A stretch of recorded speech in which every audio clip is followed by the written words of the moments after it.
Débat de société s'invite sur Miango FM.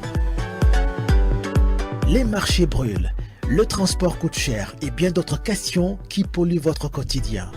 Déposez ça ici. C'est la seule adresse de dépôt légal des questions de société sur votre radio. Tous les jours du lundi au vendredi entre 10h et 11h30. Déposez ça ici. Déposez ça ici. Soulagez-vous de tout ce qui vous agace pour ensemble construire une société meilleure. Déposez ça ici. C'est votre nouvelle émission de débat interactif sur votre radio Miango FM 88.4. Déposez ça ici, une présentation de Renaud et Boto.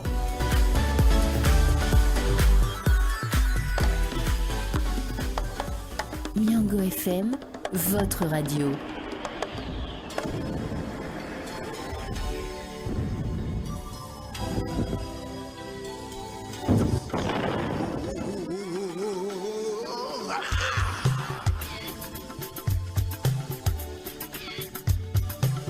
Miango FM 88.4, Yaoundé et Douala. Madame, Messieurs, bonjour. C'est un plaisir de vous retrouver ce matin. Nous sommes mercredi et c'est un mercredi jeunesse sur la 88.4 FM Miango FM. Vous le savez désormais, au micro de présentation, je suis Renaud Eboto. Vous nous écoutez à la maison, période de vacances oblige, dans les taxis de la ville de Douala. Sur le chemin du boulot, dans les bureaux, votre fidélité est notre leitmotiv. Landry Lim est à la console, Roland Makenga est à la supervision générale. Nous allons démarrer tout de suite avec l'actualité. En guise d'actualité ce matin, le Conseil électoral d'Elections Cameroun, à l'issue de l'examen des dossiers de candidature à l'élection du président de la République du 7 octobre 2018, s'est réuni en session de plein droit le 7 août 2018 en vue de la publication de la liste des candidats retenus pour prendre part à ce scrutin. Après délibération, le Conseil a arrêté à l'unanimité des membres la liste des candidats ci-après classés par ordre alphabétique. Bia Paul du RDPC, Rassemblement démocratique du peuple camerounais, Gaga Amanadi de l'ADD, l'Alliance pour la démocratie et le développement, Kamto Maurice du MRC, Mouvement pour la renaissance du Cameroun, Libi Lingenge Cabral de l'univers Union nationale pour l'intégration vers la solidarité, Matomba Serge Espoir du PUR, ce peuple uni pour la rénovation sociale, Mouna Akere Tabeng du FPD, Front populaire pour le développement, Dame Joya Adamou de l'UDC, Union démocratique du Cameroun, Jifor Afanui Franklin du MCNC, Mouvement citoyen national camerounais, et Oshi Joshua Nambangi du FDS, Front démocratique social plus connu sous le nom Social Democratic Front.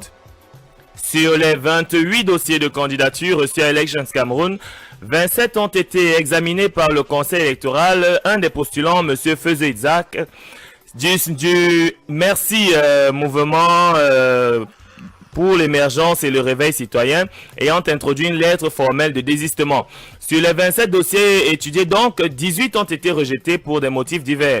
Au regard de l'article 129 du Code électoral, les potentiels requérants disposent d'un délai maximum de 2 jours à compter du 7 août 2018 pour saisir le Conseil électoral. Faisons un tour en Côte d'Ivoire pour terminer et signaler que Simone Gbagbo, l'épouse de l'ancien chef d'État Laurent Gbagbo, a été amnistiée par le président de la République Alassane Dramane Ouattara. Voilà, c'est tout pour l'actualité du jour. Avec Miango FM, elle change tout sur son passage. Miango FM, votre radio. De retour dans ce studio, j'accueille Edmond Kamgea, qui est journaliste, sa première casquette durant cette émission. Bonjour et bienvenue dans ce plateau, ici même à Miango FM.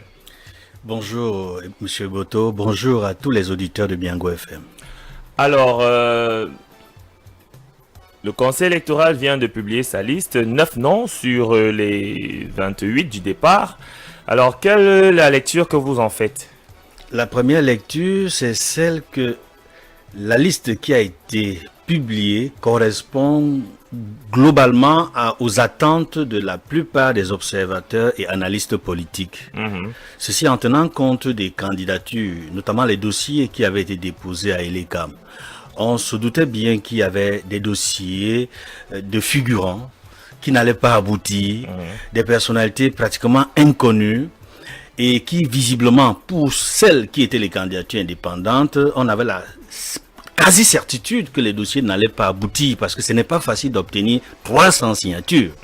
Et puis il y avait l'autre condition qui est tout aussi importante, c'était que pour être élu, pour être candidat, il fallait être investi par un parti politique qui a au moins un élu, c'est-à-dire au moins un conseil municipal. Alors il y a certaines candidatures qui n'ont pas pu prospérer parce que le parti qui les présentait n'avait pas d'élu du tout. Et je dis globalement, c'est ce qu'on attendait parce que les principaux candidats sont présents, que ce soit les jeunes comme les vieux. Justement, on va essayer de parler des différents profils qu'on a. On a des moins de 40 ans, on a Serge Espoir Matomba et Cabral Libi. Quelles sont leurs chances à votre avis? Oui, je pense que c'est pas un phénomène de mode, mais c'est dans l'air du temps d'avoir des candidatures jeunes. On le voit à travers le monde entier, la plupart des candidats aujourd'hui en Europe et même en Afrique sont de plus en plus jeunes. Regardez en Afrique du Sud, le leader de l'opposition c'est Moussi Maïman, il est autour de 40 ans. Regardez au Zimbabwe, l'élection présidentielle qui va se tenir, le candidat de l'opposition, le mouvement pour le changement démocratique, c'était Chamisa Nelson, il a 40 ans. Et il s'est même autoproclamé vainqueur. Ben, c'est que, malheureusement pour lui, le système de fraude qui a existé du temps de Robert Mugabe a prévalu parce que l'actuel président au Zimbabwe, c'est celui-là même qui était l'homme de main de Robert Mugabe pour les fraudes. C'est vrai qu'il a contesté et on observe qu'il a perdu, mais pour l'avenir, c'est quelqu'un qui probablement, peut-être aux prochaines élections, il aura plus de chances d'être installé. Et je vois également, regardez, Trudeau au Canada, Macron en France, c'est de plus en plus de jeunes, comme en Autriche également, de moins de 40 ans. Donc, quand nous avons su les 9, le tiers ont 38 ans. C'est des candidats qui ont chacun pratiquement 38 ans. Serge Espoir, Cabral Libi, Franklin Dufort. C'est vrai que chacun d'eux n'a pas le même aura. Exactement. C'est pour cela que, j'imagine, tu as insisté sur Serge Espoir et Cabral Libi, qui sont beaucoup plus connus, qui ont essayé de faire leurs preuves. À commencer par Serge Espoir, parce que lui au moins, des 3 candidats, c'est quelqu'un il est conseiller municipal. Exactement. Il est à la tête d'une formation politique. Depuis quelques années. Ça marche plutôt pas mal, comme tu le dis. Et je le dis avec tant d'assurance parce que j'ai couvert la plupart de ses activités politiques. J'ai pu assister à ses conférences, j'ai discuté avec son état-major. Le moment viendra où on va discuter des projets de société, mais je peux vous dire qu'il a un très bon projet de société. Ah, d'accord. Oui. Alors, parlons d'un illustre inconnu, parce que des 9, c'est le moins connu. Dufort, Afan, oui, Franklin, qui est-ce? À vrai dire, je le découvre. Comme vous, comme tout le monde. C'est la surprise du chef. Oui, c'est la surprise du chef, comme on dit souvent. J'apprends par-ci, par-là qu'il serait pasteur d'une église. Je ne le connais pas véritablement. Je le découvre. Espérons qu'il aura le temps de se faire connaître pendant la campagne électorale. Ou au moins à partir de maintenant, la pré-campagne. Exactement. Parce qu'on ne peut pas avoir la prétention de diriger un pays sans avoir quelques faits d'armes. Et ça peut le desservir de n'être pas du tout connu. Parce que médiatiquement parlant, je ne l'ai jamais vu. Bon, sur la scène politique non plus, je ne l'ai pas vu. Peut-être que c'est un nouveau parti politique qui a probablement 1 ou 2 conseillers, mais il n'est pas connu du tout. Donc, je ne peux sincèrement, en toute honnêteté, pas vous dire que je le connais. Exactement. Et que je peux donner des éléments d'appréciation. Je ne peux pas le juger. D'accord. Alors maintenant, on va parler des vieux briscards à cette élection présidentielle. On a Damoun Damjoya, qui est un vieux de la vieille à l'élection présidentielle. Il était là en 2004, en 2011, il est encore là en 2018. On a on a Garga Manadji qui était même 3e à la dernière élection présidentielle avec 5% si je ne m'abuse. Ouais. Alors que dire de ces vieux briscards là? Est-ce qu'ils avaient encore leur place à cette élection présidentielle? N'auraient-ils pas pu laisser les jeunes loups se faire les dents? Je pense que la question est très importante. Ce d'autant plus que l'un d'entre eux a montré l'exemple, qui n'est pas candidat cette fois-ci, ni John Fundi, voilà, qui a été pratiquement à tous les scrutins en dehors de l'élection présidentielle de 1997 qu'il avait boycotté en même temps qu'Adamoun Damjoya. C'est la première fois qu'il y a une élection où on ne le voit pas, ni John Frondi, parce qu'il a su passer la main. Et c'est ce que la presse, je fais partie de ceux qui ont rédigé des articles, qui ont même approché le SIF pour dire il faut passer la main. C'est une nouvelle génération qui doit continuer.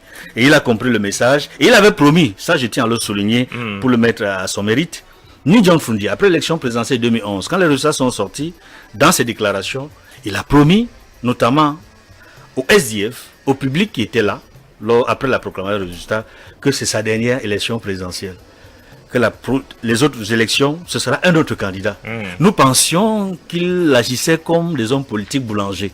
Et on a bien vu qu'il n'est pas candidat. Il allait nous rouler dans la farine. Il allait nous rouler dans la farine. Il ne l'a pas fait. Même s'il a gardé la main au niveau de l'appareil politique, mais au moins, il a respecté sa parole. Il n'est pas candidat. Et ça, c'est une bonne chose.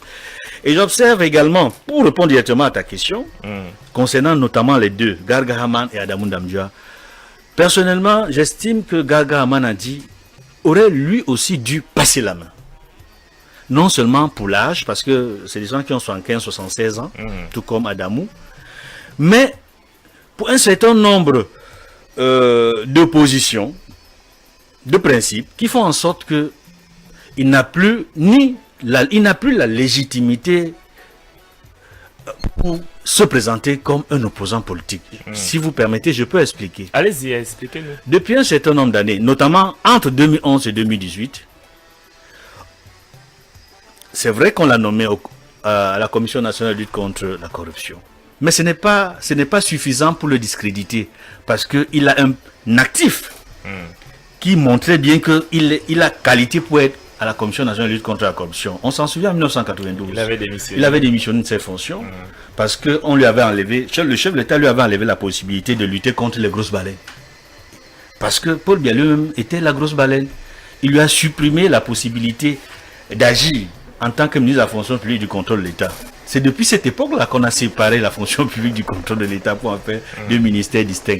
Donc, Gaga était c'est le dernier ministre à avoir occupé les fonctions de ministre de la fonction publique du contrôle de l'État. Depuis ce temps, on a séparé les deux pour que le contrôle de l'État soit un ministère délégué à la présidence, sous contrôle du chef de l'État et non plus à quelqu'un qui pourrait agir en solo pour surprendre. Donc, je disais donc que Garga, oui, il allait à la CONAC parce qu'effectivement, c'est quelqu'un qui aime combattre l'injustice, qui aime la vérité, qui aime que les choses soient droites. Mais, sur le plan personnel, et c'est là où c'est important, il a eu des problèmes, j'allais dire d'ordre de santé, des problèmes personnels et autres. Le chef de l'État lui est venu en aide à différentes occasions. La dernière en date, c'est qu'il a bénéficié d'une évacuation sanitaire, tout frais payé par l'État, et notamment par la présidence de la République, pour lesquels je crois qu'il est très reconnaissant. Il a souvent été reconnaissant. Et on l'a vu, il a tenu des propos assez discourtois vis-à-vis de l'opposition dont il se réclamait au boulevard du 20 mai. On a vu comment il a traité les militants du MRC et du SDF qui exprimaient leur mécontentement vis-à-vis de la façon dont le chef de l'État gère la situation dans le pays anglophone.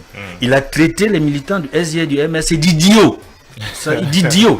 Alors, et en politique, chaque mot utilisé a un sens. Cela signifie dès cet instant qu'il s'alignait dans le camp qui s'oppose à l'opposition. Moi, je l'ai qualifié dès ce jour-là de membre de la majorité présidentielle. Donc, Garga Hamane n'est plus un véritable opposant à Paul Biya. Oui, mais Edmond Kambia, on pourrait vous opposer le fait que, bon, en tant que troisième à la dernière élection présidentielle, il a quand même fait 5%, et que pour ce fait-là, la présidence de la République pourrait l'évacuer, parce qu'il est un opposant qui compte quand même. Je précise encore, troisième à la dernière élection présidentielle. C'est pas faux. Et un acquis comme celui-là ne va pas se laisser perdre, hein. C'est-à-dire qu'on ne va pas jeter ces 5% là par la fenêtre. Tant on sait qu'aux différentes élections présidentielles depuis 2004, c'est difficile pour l'opposition d'avoir un score comme celui-là. On a eu des Edith Kawala qui sont venus en faisant beaucoup de bruit, qui ont eu 0%. Donc, c'est pas évident. C'est-à-dire que sa candidature peut se comprendre du fait de 5%, et le fait qu'il ait été évacué sanitairement par le président, la présidence de la République pourrait s'expliquer par le fait qu'il est un opposant de poids. Je vous comprends. Et je n'enlève rien à ce que vous avez dit. Sauf d'autant que le leader de l'opposition, ni John Frondi, a pu bénéficier également aussi. d'une telle sollicitude parce que son épouse était malade. Exactement. Elle a été évacuée en Suisse. Malheureusement, elle était décédée. Mais c'est différent. Les deux cas sont différents. Pourquoi? Parce que ni John Froundi, même si le statut de l'opposition n'existe pas de manière formelle au Cameroun, de fait, je pense qu'il a pu bénéficier d'une telle sollicitude parce qu'il était le leader de l'opposition. Et ce qui est important, c'est que le SIF, d'une manière générale, et sur le plan fonctionnel comme sur le plan de prise de position, ne s'est jamais aligné pro-RDPC. Le message a toujours été clair, il n'a pas été ambigu au niveau du SIF. C'est la raison pour laquelle je pense que, bien qu'en passant la main à Yoshua aussi pour continuer le combat, le SIF demeure le principal parti de l'opposition avec un appareil politique important.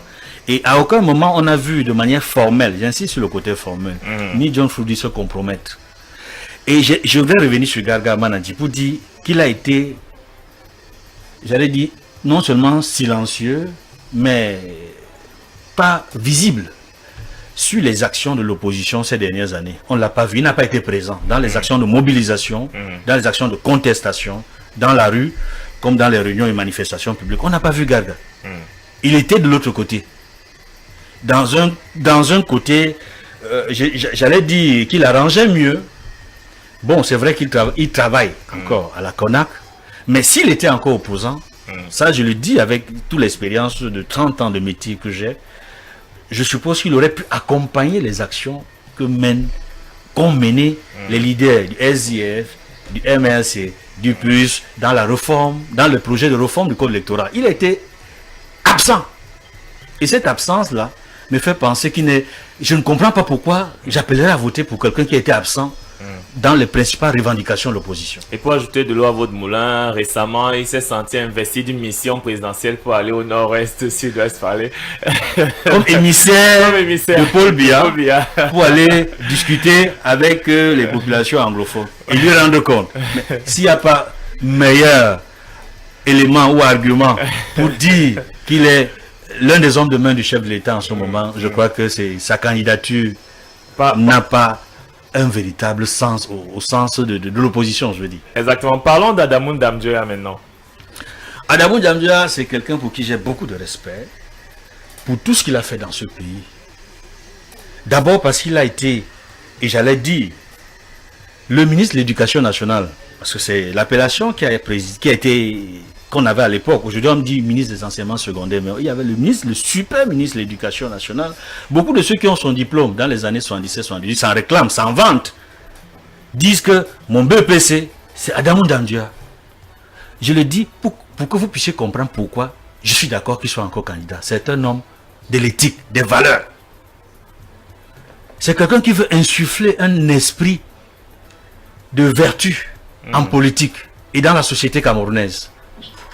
Pour moi, ce sens-là est important. Dans une société comme celle-ci où les valeurs ont foutu le camp, aussi bien dans la société que dans la manière dont le gouvernement gère les politiques publiques. Trop de corruption, non-respect de ceci ou ça. On a vu depuis que on a abandonné, j'allais dire, la morale dans les écoles publiques, on a vu ce que ça devient. Mais est-ce que c'est suffisant pour être président de la République? Parce que Adamou Ndamdjoya est accusé de vouloir créer un parti familial, de vouloir faire l'UDC un parti familial, c'est-à-dire qu'il est président, sa femme elle est là, elle est députée, ainsi de suite. Lui, il ne se cantonne que dans sa région, du côté de chez les Bamoun là-bas, c'est là où est son fief électoral, c'est là où est son... Est-ce qu'il n'y a pas un problème à Adamou Ndamdjoya, un problème de vision nationale du parti UDC que les Camerounais aiment bien? Vous savez, je connais ce genre de critiques-là. Et puis, je ne suis pas encore un homme politique. Peut-être que je le serai demain. Mais je pense que c'est injuste de dire qu'Adamou Ndamdjoya est à la tête d'un parti familial parce que son épouse est députée. Je le dis avec d'autant d'emphase que je connais personnellement l'épouse d'Adamou Ndamdjoya qui a été ma camarade de classe. On a fait le cycle de licence en droit ensemble. Première année, deuxième année, troisième année. On a eu la licence ensemble en juin 1990 à l'université Yaoundé. C'est une battante, c'est une combattante. Je l'ai vu sur le terrain pendant les luttes pour la démocratie au Cameroun.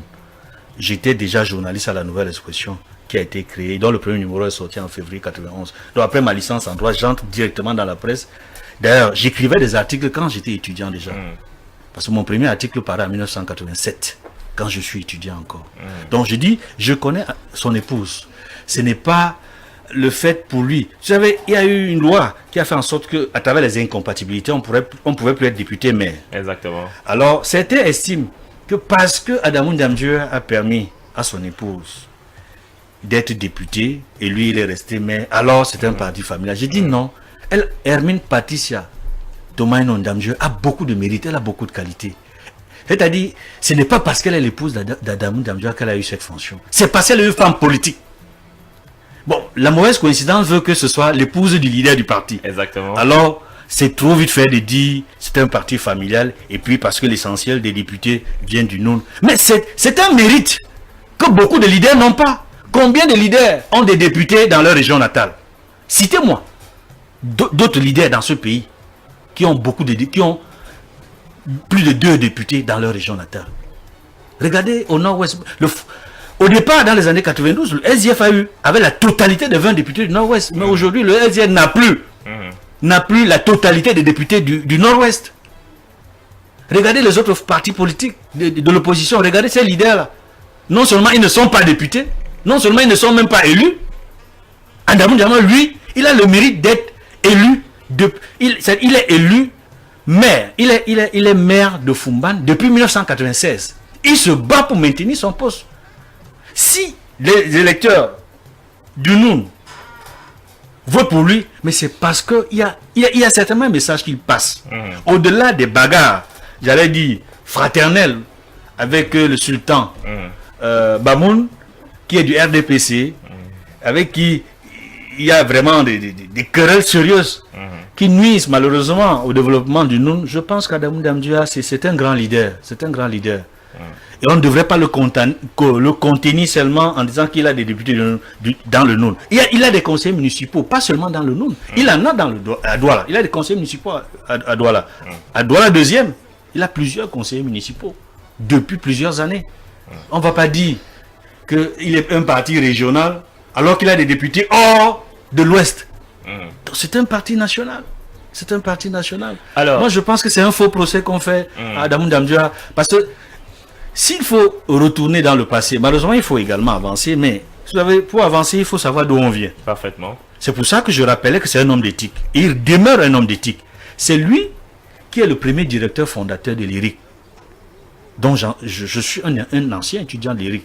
J'ai fait l'IRIC, j'ai été diplômé de l'IRIC. C'est lui qui a mis en place, premier directeur fondateur de l'IRIC. Et l'IRIC, toute la notoriété, la réputation que l'IRIC a en Afrique et dans le monde, c'est grâce à lui. Parce qu'il lui a donné une image telle que on ne peut pas la dénaturer. Malheureusement, ces dernières années, certains responsables qui lui ont succédé ont transformé l'IRIC en ce qu'on voit à l'ENAM et partout ailleurs. Et c'est vraiment déplorable. Donc alors, sa candidature a encore un sens. Alors, on va parler des autres. Maintenant, il y a les gros poissons. C'est-à-dire qu'il y a des messieurs qui ont de la carrure pour être présents à la République. On va citer les Oshi, on va citer les Akere, Taben Mouna, on va citer le plus illustre de tous là, Maurice Kamto, parce que dans les médias, dans les réseaux sociaux numériques, voilà, il est très très présent, Maurice Kamto. Alors, que penser de ces trois-là? Est-ce que l'un des trois a une chance ou alors... comme l'estiment certains experts dans le domaine politique, l'enjeu de cette présidentielle, c'est de savoir qui sera le leader de l'opposition. Oui, ça c'est... Effectivement, il y a toute une bataille, toute une polémique là-dessus. Pour les citoyens camerounais, pour les électeurs, l'idéal serait que les trois là se mettent ensemble et choisissent un candidat pour lequel ils demanderont à voter pour. C'est la seule issue pour qu'ils puissent affronter le géant Bia. C'est la principale issue, mais c'est pas la seule. C'est la principale issue. En fait, c'est l'issue idéale. Vous savez, l'idéal est un objectif difficile à atteindre. Exactement. Parce qu'il faut tenir compte du fait que ce sont des hommes, ce sont des humains. Chacun a son ego, chacun a sa personnalité, chacun veut entrer dans l'histoire. Mais entre le fait de vouloir entrer dans l'histoire, devenir l'homme de la situation et privilégier l'intérêt général, l'intérêt de la République, l'intérêt du peuple, il y a quelque chose il faut faire un choix. Qu'est-ce qui est plus important? Mon ambition personnelle ou l'intérêt du peuple? Et c'est là où on les attend. Parce qu'en ce moment, il y a des tractations entre ce que nous appelons le Big Five. Donc à ces trois, c'est-à-dire Maurice Kamto du MRC, Akere Mouna du Front pour le Développement Populaire, Yoshua aussi du SDF, on associe les deux jeunes, Serge Espoir du PURS et Cabral Libi du Parti Univers. C'est ça le Big Five. On pense que si les membres du Big Five essayent de trouver la meilleure solution possible pour appeler les Camerounais à voter pour celui qui est le mieux, qui a le plus de chances d'être investi, de gagner, de battre le candidat du parti au pouvoir, ce serait une chose formidable. Mais d'emblée, avec l'expérience que j'ai, je ne rêve pas. Je sais que ça n'arrivera pas. C'est-à-dire, le Big Five ne va pas. Ce sera un miracle. Vous savez, quand on vit, il faut espérer. Si le miracle arrive, j'applaudis. Mais ça n'arrive pas. Par contre, je pense que des 5, peut-être 2 peuvent s'entendre entre eux, ou 2 ou 3, pour coaliser. Parce qu'en 92, je veux le rappeler, en octobre 92, on se battait dans l'opposition. Quand je dis on, c'est parce que j'ai assisté à la plupart des réunions de l'opposition, parce que c'était la coordination se réunissait en 91 et associait les associations et partis politiques et les journalistes des journaux de la presse privée qu'on appelait presse de l'opposition. Donc on nous appelait les journalistes de l'opposition. Nous les journalistes des années de Brest. Alors, donc j'ai eu l'opportunité de côtoyer la plupart de ces leaders qui sont encore en fonction. Je veux parler d'Adamou Damdjoua, de Garga aussi. Et je peux dire aujourd'hui que il est possible qu'on assiste à une dynamique du changement, c'est-à-dire qu'il y ait un mouvement en faveur d'un candidat, mais qui ne sera peut-être pas partagé par l'ensemble des 5. Peut-être 2 seront ensemble, peut-être que 3 seront ensemble. C'est une possibilité comme en 92. Parce qu'en 92, le fait pour l'opposition d'avoir une convergence n'a pas empêché qu'il y ait d'autres candidatures. Parce que la candidature de Ni John Fundi était portée par la plupart des partis de l'opposition. Samuel Lebois, qui fut à l'époque leader de l'UNDP avant que Bello Bouba ne vienne lui arracher le parti, avait dû créer le MDP et a soutenu fortement Ni John Fundi en 92. L'UPC, qui est à l'origine de la démarche de l'Union pour le changement, l'UPC Ndetoumaza, qui était l'UPC qui était la plus puissante, la plus forte à l'époque, c'est elle qui a eu l'idée de réunir l'opposition et de dire faisons quelque chose pour l'histoire. Ça, il faut le mettre à l'actif de Ndetoumaza, de regretter mémoire. Et les signes et les symboles ont un sens. L'Union pour le changement, c'est UPC. Les gens ne le savent pas. C'est l'UPC qui a l'initiative de l'Union pour le changement. Mais parce que l'UPC a toujours été un parti nationaliste, ils savent distinguer entre l'intérêt personnel et l'intérêt supérieur de l'État. Eux-mêmes qui ont initié le mouvement se sont mis derrière et se sont rendus compte que le candidat du SDF a ce charisme-là, peut porter le projet. C'est comme ça que Ni John Fundi a été désigné de manière consensuelle pour porter le projet de l'Union pour le changement. Pas parce qu'il était le plus lettré, non. C'était pas le plus instruit. C'était pas le plus fort. Mais il avait 2 qualités. Il était courageux. Il savait mobiliser. Et il venait d'une zone où, pour la première fois, on a vu les choses bouger. Parce qu'il faut le dire aujourd'hui, si nous avons avancé en matière de démocratie, c'est parce qu'il y a eu le 26 mai 1990 à Bamenda. Il y a eu la marche, il y a eu 6 morts, 6 martyrs. Et ça, c'est important. Et Ni John Fundi était à la tête de ce mouvement. C'est pour cela que les leaders à l'époque ont dit, cet homme, mettons-le devant. Et ça a porté des fruits. Parce qu'aujourd'hui, il y a une véritable polémique. A-t-il gagné ou non les élections présidentielles 92? Je suis de ceux qui pensent que Ni John Fundi a gagné ces élections. Mais ces élections lui ont été volées, comme il a dit. Mais parce qu'il aimait ce pays, il lui suffisait de dire allons revendiquer notre victoire. Le Cameroun, on ne sait pas ce que ce pays serait devenu. Certainement à feu et à sang. Ce serait un peu comme en Côte d'Ivoire en 2000, lorsque Gbagbo a dit allons dans la rue revendiquer notre victoire. Et Gbagbo l'avait fait et a pu se positionner et se retrouver à la présidence. Il est possible que Ni John Fundi, parce qu'il avait probablement gagné les élections, il aurait pu arriver à la présidence. Mais à quel prix? Combien de Camerounais seraient morts? Et très vite, on a vu, il y a eu état d'urgence. On a décrété, pour bien décréter l'état d'urgence un mois après les résultats de l'élection présidentielle, le 27 novembre 1992. Son domicile a été encerclé. Il ne pouvait ni sortir ni entrer. Il y a eu c'était l'état d'urgence pratiquement dans cette zone-là. Et très vite, on s'est rendu compte qu'un leader était né. C'est pour cela que je dis, cette élection est très importante. Parce qu'il y a un mouvement transgénérationnel. Celle de 2018. 2018, oui. Voilà. C'est la première fois que celui qui a porté le flambeau du changement n'est pas candidat parce qu'il estime que j'ai fait ma part, comme Moïse a fait sa part. Vous savez, Moïse n'a pas vu la terre promise. C'est Josué qui a continué le combat. Et Joshua, c'est comme Josué. Je ne veux pas dire que c'est lui qui va atteindre la terre promise. Vous savez, c'est des termes, je suis théologien, c'est ma deuxième casquette par laquelle vous allez m'interroger. C'est pour ça que j'aborde ces images-là. Il s'appelle Joshua, c'est comme Josué. Et Ninjan Fundi se considérait comme Moïse, qui traverse la mer, qui traverse le fleuve, la mer Rouge, pour rechercher la terre promise. Et je crois que cette élection est importante parce que le nombre de candidats est réduit. Parce qu'ils étaient 23 la dernière fois en 2011 et ça a dilué beaucoup, ça a dilué les voix. Cette fois-ci, ils sont moins nombreux. 9.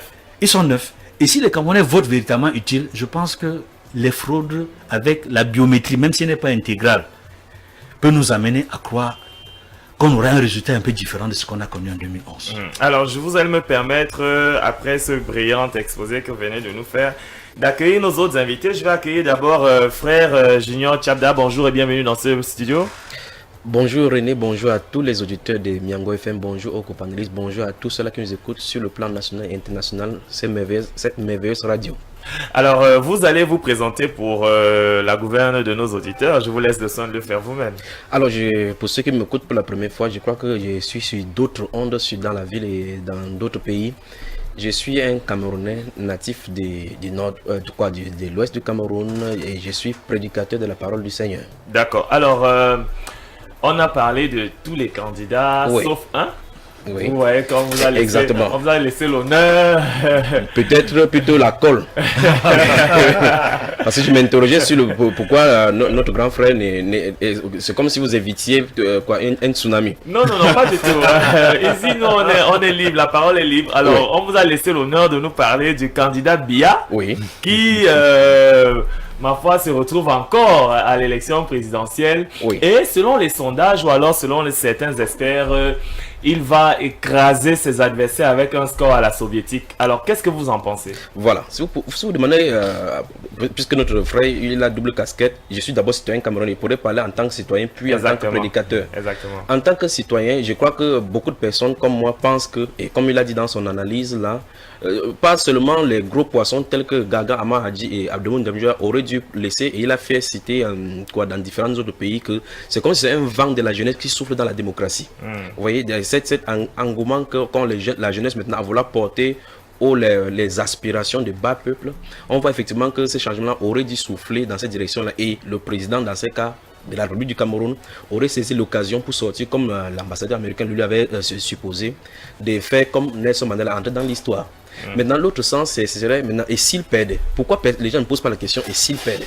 S'il perdait cette élection, accepterait-il de quitter le pouvoir? Et quel serait le sort qui serait réservé par la justice camerounaise? Parce que, de toute façon, la Constitution lui permet d'être en même temps sédentaire à vie, membre du Conseil constitutionnel à vie pour les anciens présidents de la République. Alors, de l'autre côté, maintenant, j'aimerais dire tout simplement que la même chose qu'on reproche aux candidats de l'opposition, ceux qui sont vieux de Gaga Ama Hadji et Abdelmoun Damjoua, on aurait dû penser justement, comme beaucoup de présidents ont signifié, qu'à cet âge-là, puisqu'on signifie, on comprend que Abdelmoun Damjoua, ils sont dans la 70 d'âge, mais le président de la République est de loin leur grand frère. On s'attendrait justement à ce qu'il tire sa révérence. Mais il l'a pas fait, peut-être pour des objectifs autres que ceux de son entourage. C'est un système de protectionnisme des intérêts. Mais de l'autre côté, maintenant, en tant que casquette de prédicateur... Vous avez la dent dure. Oui.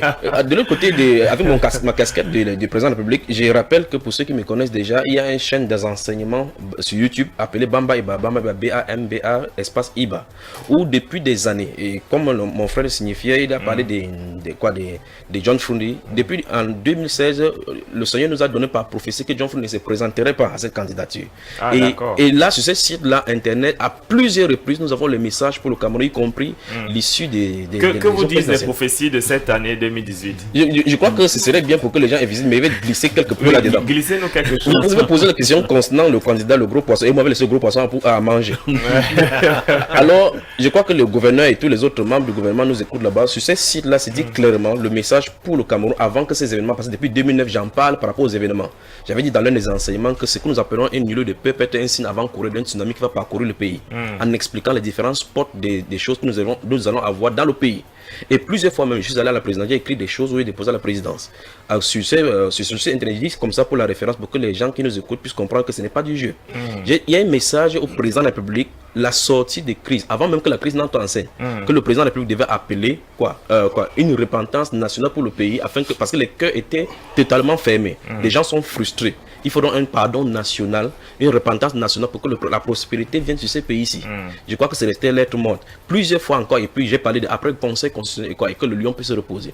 Maintenant, à plusieurs reprises, j'ai parlé du fait que l'aigle des États-Unis devrait se tourner vers le lion pour commander d'équité. Là, ce qui se passe maintenant, c'est que cet entêtement du président de la République va lui être fatal. Donc je crois que je peux dire ainsi. Parce qu'en fait, au-delà de l'analyse politique, il a tout le conseil de l'ECAM, puisque c'est lui qui nomme les membres, les dirigeants. Je crois que les candidats, j'ai eu à parcourir les presses et puis j'ai entendu que les gens, les membres de l'opposition demandaient à ce que les ballots, les unes sortent des casernes militaires. Et on appelle le casernes militaire et le commissariat comme un espace public. Vous savez que ce qui est public n'est pas vraiment public dans ces domaines-là. Et donc là, ça veut dire qu'il a tout, l'armée, la police et toutes les autres choses-là, et les gens qui dirigent les camps qui vont donner le résultat sous sa houlette. Mais la seule chose qu'il n'a pas, c'est qu'il n'a pas le soutien du Seigneur Jésus-Christ. Parce que le soutien du Seigneur Jésus-Christ, le message du Seigneur Jésus-Christ voudrait qu'il se répande et qu'il quitte cette scène-là. Donc c'est ça, la prophétie, c'est laquelle? La prophétie, c'est qu'en réalité, il y aura changement au Cameroun.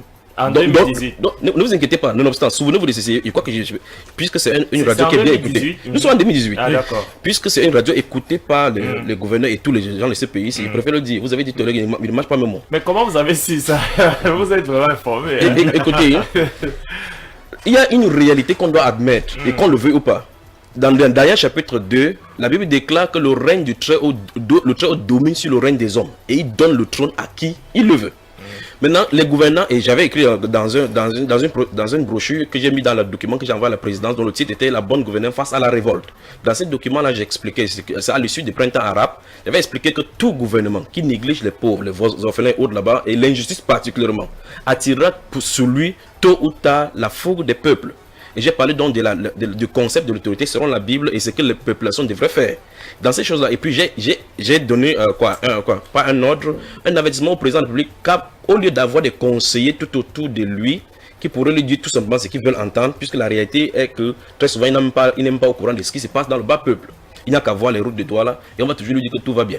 Et donc, vous voyez, effectivement, j'ai dit, au lieu de le faire, il faut chercher les serviteurs de Dieu qui vont lui dire quelle est la direction de Dieu. Parce qu'on ne dit pas seulement que le Cameroun va émerger en 2035 sans connaître l'avenir. Personne ne maîtrise l'avenir. Voici la Cannes, le chantier de la Cannes. Et remarquez bien tout ce qui se passe tout autour de la Cannes et qui le Cameroun risque de perdre ses chantiers. Alors, donc, j'ai dit, écrit dans cette brochure, c'est que le président de la République doit faire pour pouvoir mettre les chantiers, pour réorganiser tout son entourage afin de laisser ce Cameroun prospère tel qu'il a toujours souhaité. Donc, moi, je veux qu'on soit en une phrase. Hein. Oui. Quelle est la prophétie du frère Junior Tchabda? Ce n'est pas ma prophétie. Je veux que pour la gouverne des auditeurs, je veux que vous compreniez qu'il y aura changement de gouvernement. Non seulement changement de gouvernement, mais changement de l'appareil étatique. La forme de Cameroun que vous voyez va changer, mais pas de division. Oui, mais le président de la République peut rester président et il y a changement de gouvernement. Oui, en principe, dans la logique des choses, on voit que tout est lui est acquis. Mais il ne demeure pas moins sur le plan spirituel. Si on ne veut dire sur le plan spirituel, c'est Dieu qui gouverne. Alors, et c'est justement comme il parlait tout à l'heure là de l'histoire de Pharaon et de Joseph, de Joshua. Vous remarquez que avec Pharaon avait tout pour réussir, écraser les Juifs. Mais il ne demeure pas moins que Dieu est intervenu. Donc le Seigneur a laissé ceci justement qu'il s'entête à se présenter pour l'humilier. Donc en réalité, ce qu'il veut dire c'est ceci. Il va perdre les élections. Non, c'est pas ce que j'en ai dit. Ah d'accord. Vous savez, il y a plusieurs façons par rapport à ces élections-ci. Il y a plusieurs façons. Il y a plusieurs scénarios. Mais je me garde de dire, mais tout ce qu'il peut dire à l'issue de ceci, c'est qu'il y aura changement. Vous voyez, en réalité, il peut bien gagner les élections. J'en ai dit quelque chose là maintenant. Il peut bien gagner des élections, mais le Seigneur ne lui permet pas d'accéder au trône pour longtemps. Vous voyez ce que ça lui dit, n'est-ce pas? Ah oui, mais voilà. On a déjà eu le général de Dieu qui nous a dit... Il a dit Clément qui doit mourir. Voilà. Alors maintenant, dans cette prophétie, voici ce qui a été dit dans les différentes prophéties. Il a parlé en parabole qu'après le conseil constitutionnel, parce qu'il avait dit ça longtemps avant que le conseil constitutionnel soit mis en place. Parce que sur le plan démocratique, il est un homme de droit et il voudrait institutionnaliser et sortir comme celui qui a amené la démocratie au Cameroun, comme il a signifié sur les antennes des télévisions étrangères. Alors, il a été dit dans ces prophéties, après le conseil constitutionnel est quoi? Les animaux sont tout autour, en attendant que le lion se couche, le lion doit se reposer. C'est ce qui a été dit. Et maintenant, pour sortir dans cette affaire, je crois que vous avez suivi l'actualité qui parle maintenant en Côte d'Ivoire concernant la libération, l'amnistie accordée par le président Ouattara. Exactement. Alors, cette prophétie-là a été également donnée que voici le problème de la Côte d'Ivoire. Je crois que vous, en feuilletant sur YouTube, vous pouvez voir cela. Le message a été on ne peut plus clair. Pour ceux de l'extérieur, je parle clairement, mais pour ceux du Cameroun, puisque nous ne sommes pas très bons, suivez mon regard, il faut dire les choses en parabole. Alors, ici, pour le cadre de la Côte d'Ivoire, il a été dit clairement qu'il faut une amnistie générale et puis amener la réconciliation qui va nettoyer le trône de la Côte d'Ivoire. Et il a fait, je crois, quelques jours, lundi. Et donc, on voit effectivement que ceux de l'extérieur peuvent écouter la voix de Dieu, mais ceux de l'intérieur font la sourde oreille. Ok, on va donc présenter à nos auditeurs le docteur Blaise Antoine Wodjiléo, qui est médecin, sexologue, coordonnateur des activités de l'ONG FESPAC.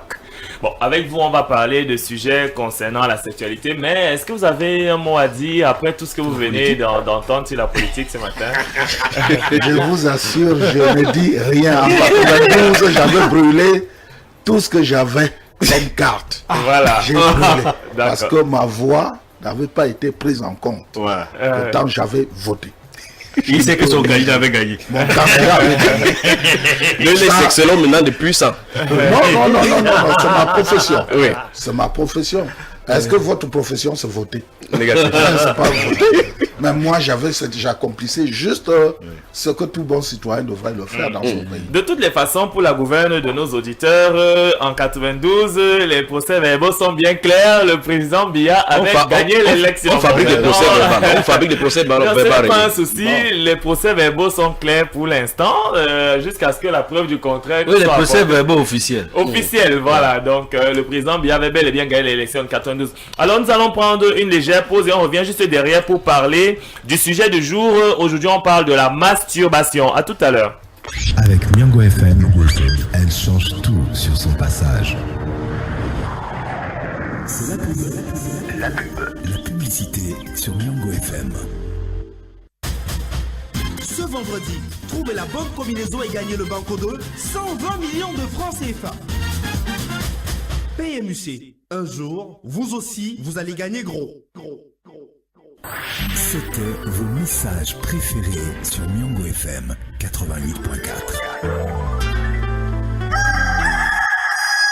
Réveillez. Douala Yaoundé avait besoin d'une nouvelle radio. Miango FM, la nouvelle radio.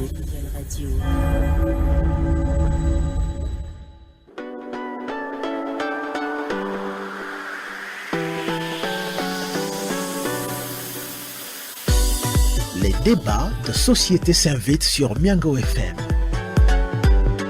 Les marchés brûlent, le transport coûte cher et bien d'autres questions qui polluent votre quotidien. Déposez ça ici. C'est la seule adresse de dépôt légal des questions de société sur votre radio. Tous les jours du lundi au vendredi entre 10h et 11h30. Déposez ça ici. Déposez ça ici. Soulagez-vous de tout ce qui vous agace pour ensemble construire une société meilleure. Déposez ça ici, c'est votre nouvelle émission de débat interactif sur votre radio Miango FM 88.4. Déposez ça ici, une présentation de Renaud et Boto.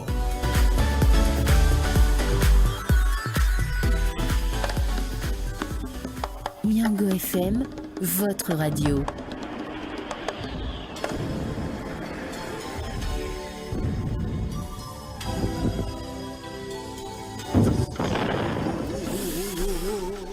Madame, Messieurs, nous sommes de retour dans ce studio. Je vous rappelle que nous sommes en compagnie du docteur Blaise-Antoine Wodileo, qui est médecin, sexologue. Nous sommes en compagnie de Edmond Kamgia, qui est journaliste et également il a fait des études de théologie. Nous sommes en compagnie de frère Junior Tchabda, qui est un pasteur pentecôtiste. Non, pas pasteur pentecôtiste, prédicateur de la parole de Dieu. Voilà. Les casquettes d'illumination ne me sont pas collées à la peau. Voilà, prédicateur de la parole de Dieu. Ok, je sens qu'on aura une bonne émission ce matin. Oui.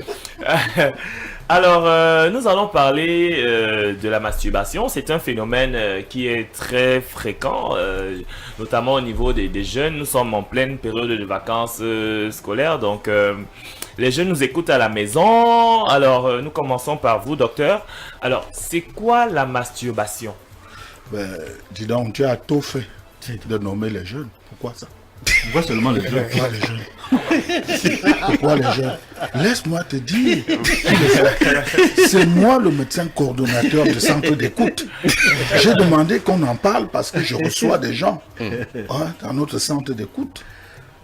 C'est vrai. Quand tu dis les jeunes, c'est les frustrés. Tu es sûr que tu es jeune ou quoi? Non, c'est vous. N'est-ce pas? Non. Je veux parler de la masturbation. C'est tout le monde qui se masturbe. D'accord. Ça, c'est vrai. Ouais, et le pourcentage m'a inquiété. C'est grave. C'est vrai que le pourcentage pour les adolescents de 15 à 25 ans est suffisamment élevé. Bah, c'est 13%. C'est fâcheux à la limite. Et tu vois, pour les adultes, comme moi, c'est 8%. Et maintenant, pour les couples, c'est 3%. Tu vois que c'est tout le monde qui se masturbe. Alors donc, j'aurais donc souhaité que tu reprennes ta question. Alors, c'est quoi la masturbation? Voilà, c'est ça. C'est clair. C'est ce plaisir volé. C'est ce miel empoisonné. Le plaisir volé, ça veut dire tout simplement des personnes qui volent l'image d'un être. N'est-ce pas? Pour aller se procurer un plaisir. Parce qu'on ne se masturbe pas seul. On se masturbe avec l'esprit. C'est le cerveau qui te permet d'éjaculer. Et parce que tu as vu, tu as fermé les yeux et le cerveau garde l'image de la personne. Et tu lâches. C'est de ça qu'il s'agit. Alors, comment les hommes pratiquent la masturbation? Quand tu parles des hommes, c'est qui? C'est l'homme. Les garçons, c'est sexe masculin. Ah oui, parle donc de Avec sexe. petit H. Parle donc de sexe. Sexe masculin. Bon, ok. Je suis très content. Je crois que c'est la énième fois que je m'adresse aux jeunes et aux auditeurs de Miango FM. Ils savent la façon et la manière par laquelle je prends mon courage et je dénonce et je dis des choses. J'appelle le chien chien et chat chat. C'est ce que nous allons faire là maintenant. Exactement. Ils le savent. Mon cher ami, au Forum éducatif et social pour la promotion de l'aide aux communautés, dont je suis le médecin coordonnateur des activités. Vraiment, c'est vrai que ma casquette même de socio-psychologue, tu n'as pas fait cas. Tu as juste présenté celle de... Ah oui, je reçois beaucoup de plaintes. Assez. Les jeunes viennent vers moi. Ils me demandent, docteur, je me masturbe. Je ne comprends rien. Les couples viennent se plaindre. Je me masturbe. Pourtant, je suis marié. Alors, vous voyez que en face des personnes malades, parce que c'est une maladie, hein? C'est une pandémie. Ouais, la masturbation. C'est très grave. Parce qu'il y a même quelqu'un que tu connais, que tu ne pouvais jamais imaginer qu'il peut faire ça. Il le fait. Un homme de la République, un monsieur bien. Mais il le fait. Il est passé devant moi. Alors, ce plaisir, ce miel empoisonné est très dangereux pour des personnes qui ont l'habitude d'utiliser, comme nous disons dans le jargon, ils prennent le savon pour travailler ou la vaseline. Ils utilisent leur main droite. C'est très grave. Comment ils font avec la main droite? C'est très grave. Bon, ils font ce qu'on appelle le mouvement Gokam. Le va et vient. Le va et vient. Le va et vient. Ils se retirent, ils sont seuls dans leur petit coin. Oui, ils font le va-et-vient, ils glissent, et c'est comme ça qu'ils versent, comme ils disent. Et je dis, ce sport-là ne devrait pas se pratiquer tout seul. Dieu n'a pas été con. Il a créé l'homme. L'homme avec une caquette. Et après, il a vu qu'il n'était pas épanoui. Il lui a amené la femme. Et il s'est senti épanoui. Quand l'homme ne va pas vers la femme, c'est très grave. Et quand la femme ne va pas vers l'homme, c'est aussi grave. Pourquoi est-ce qu'on se masturbe? Certains, parce qu'ils n'ont pas de possibilité pour affronter une femme. D'autres, parce qu'ils ont développé ça depuis leur tendre enfance. Je vais attirer notre attention. Dans ce studio, nous sommes tous là des hommes. Si vous avez bonne mémoire, faites un flashback dans votre cerveau, vous verrez qu'une seule fois dans la vie, vous serez masturbé. Vous êtes masturbé. Ouais. Et ça, c'est vrai. Et indépendamment même de votre volonté, regardez 4 heures, 5 heures du matin dans le sommeil du jeune, de l'adolescent. Vous avez éjaculé. Et vous avez cherché dans votre tête à savoir qu'est-ce qui m'a procuré un plaisir là. Vous avez cherché et vous avez trouvé et vous êtes resté là-dedans. Parce que vous n'avez pas eu la formation sexuelle assez tôt. Vous voyez que les blancs, puisque nous prenons toujours ces mauvais exemples, le blanc, dès 12 ans, dit à son fils, voilà ce qui peut t'arriver. Et si tu veux te sentir à l'aise, il faut que tu vas avec une fille qui a 15 ans. Donc plus âgée que toi. Parce qu'on sait toujours la maturité même du cerveau de la fille est assez plus importante que celle de l'homme. Je ne sais pas si vous comprenez ce que je veux dire. Oui, parfaitement. Voilà. Pourquoi est-ce que le monsieur dit va avec ta fille, tu as 12 ans, mais tu dois aller avec une fille de 15 ans? Parce que la fille aura tout le temps pour enseigner. C'est un enseignement, la sexualité. Elle aura tout le temps. Même si elle n'avait jamais pratiqué. De naissance, la femme est suffisamment développée par rapport au sexe. Vous voyez qu'on n'a jamais dit à une femme, quand tu arriveras dans ton foyer, tu te coucheras sur le dos, tu écarteras tes jambes. Ce sport-là, on le pratique comme ça. On est né avec et ça se développe.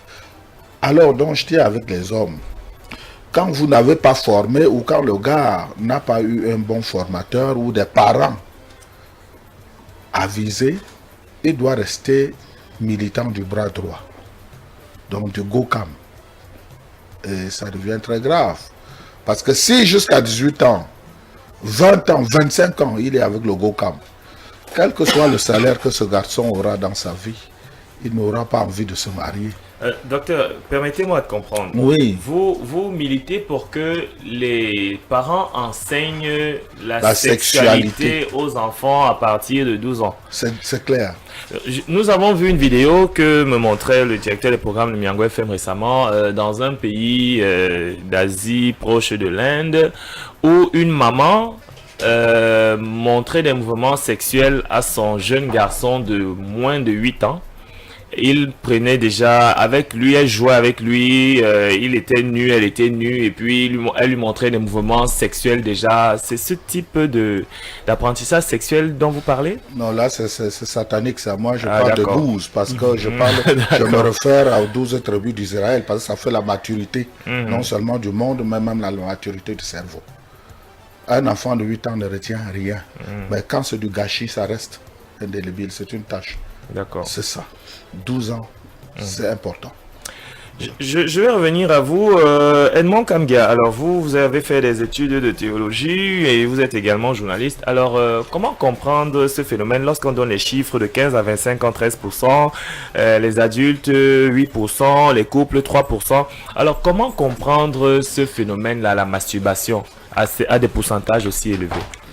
D'abord, permettez que je fasse un développement en tant que théologien. Je suis théologien catholique. Exactement. Et à ce titre, je dois vous revenir dans la Bible pour dire ce que Dieu a prévu pour les hommes. Dans le livre de la Genèse, au chapitre 1, verset 27, Dieu créa l'homme à son image. À son image, il le créa. Hommes et femmes, il les créa.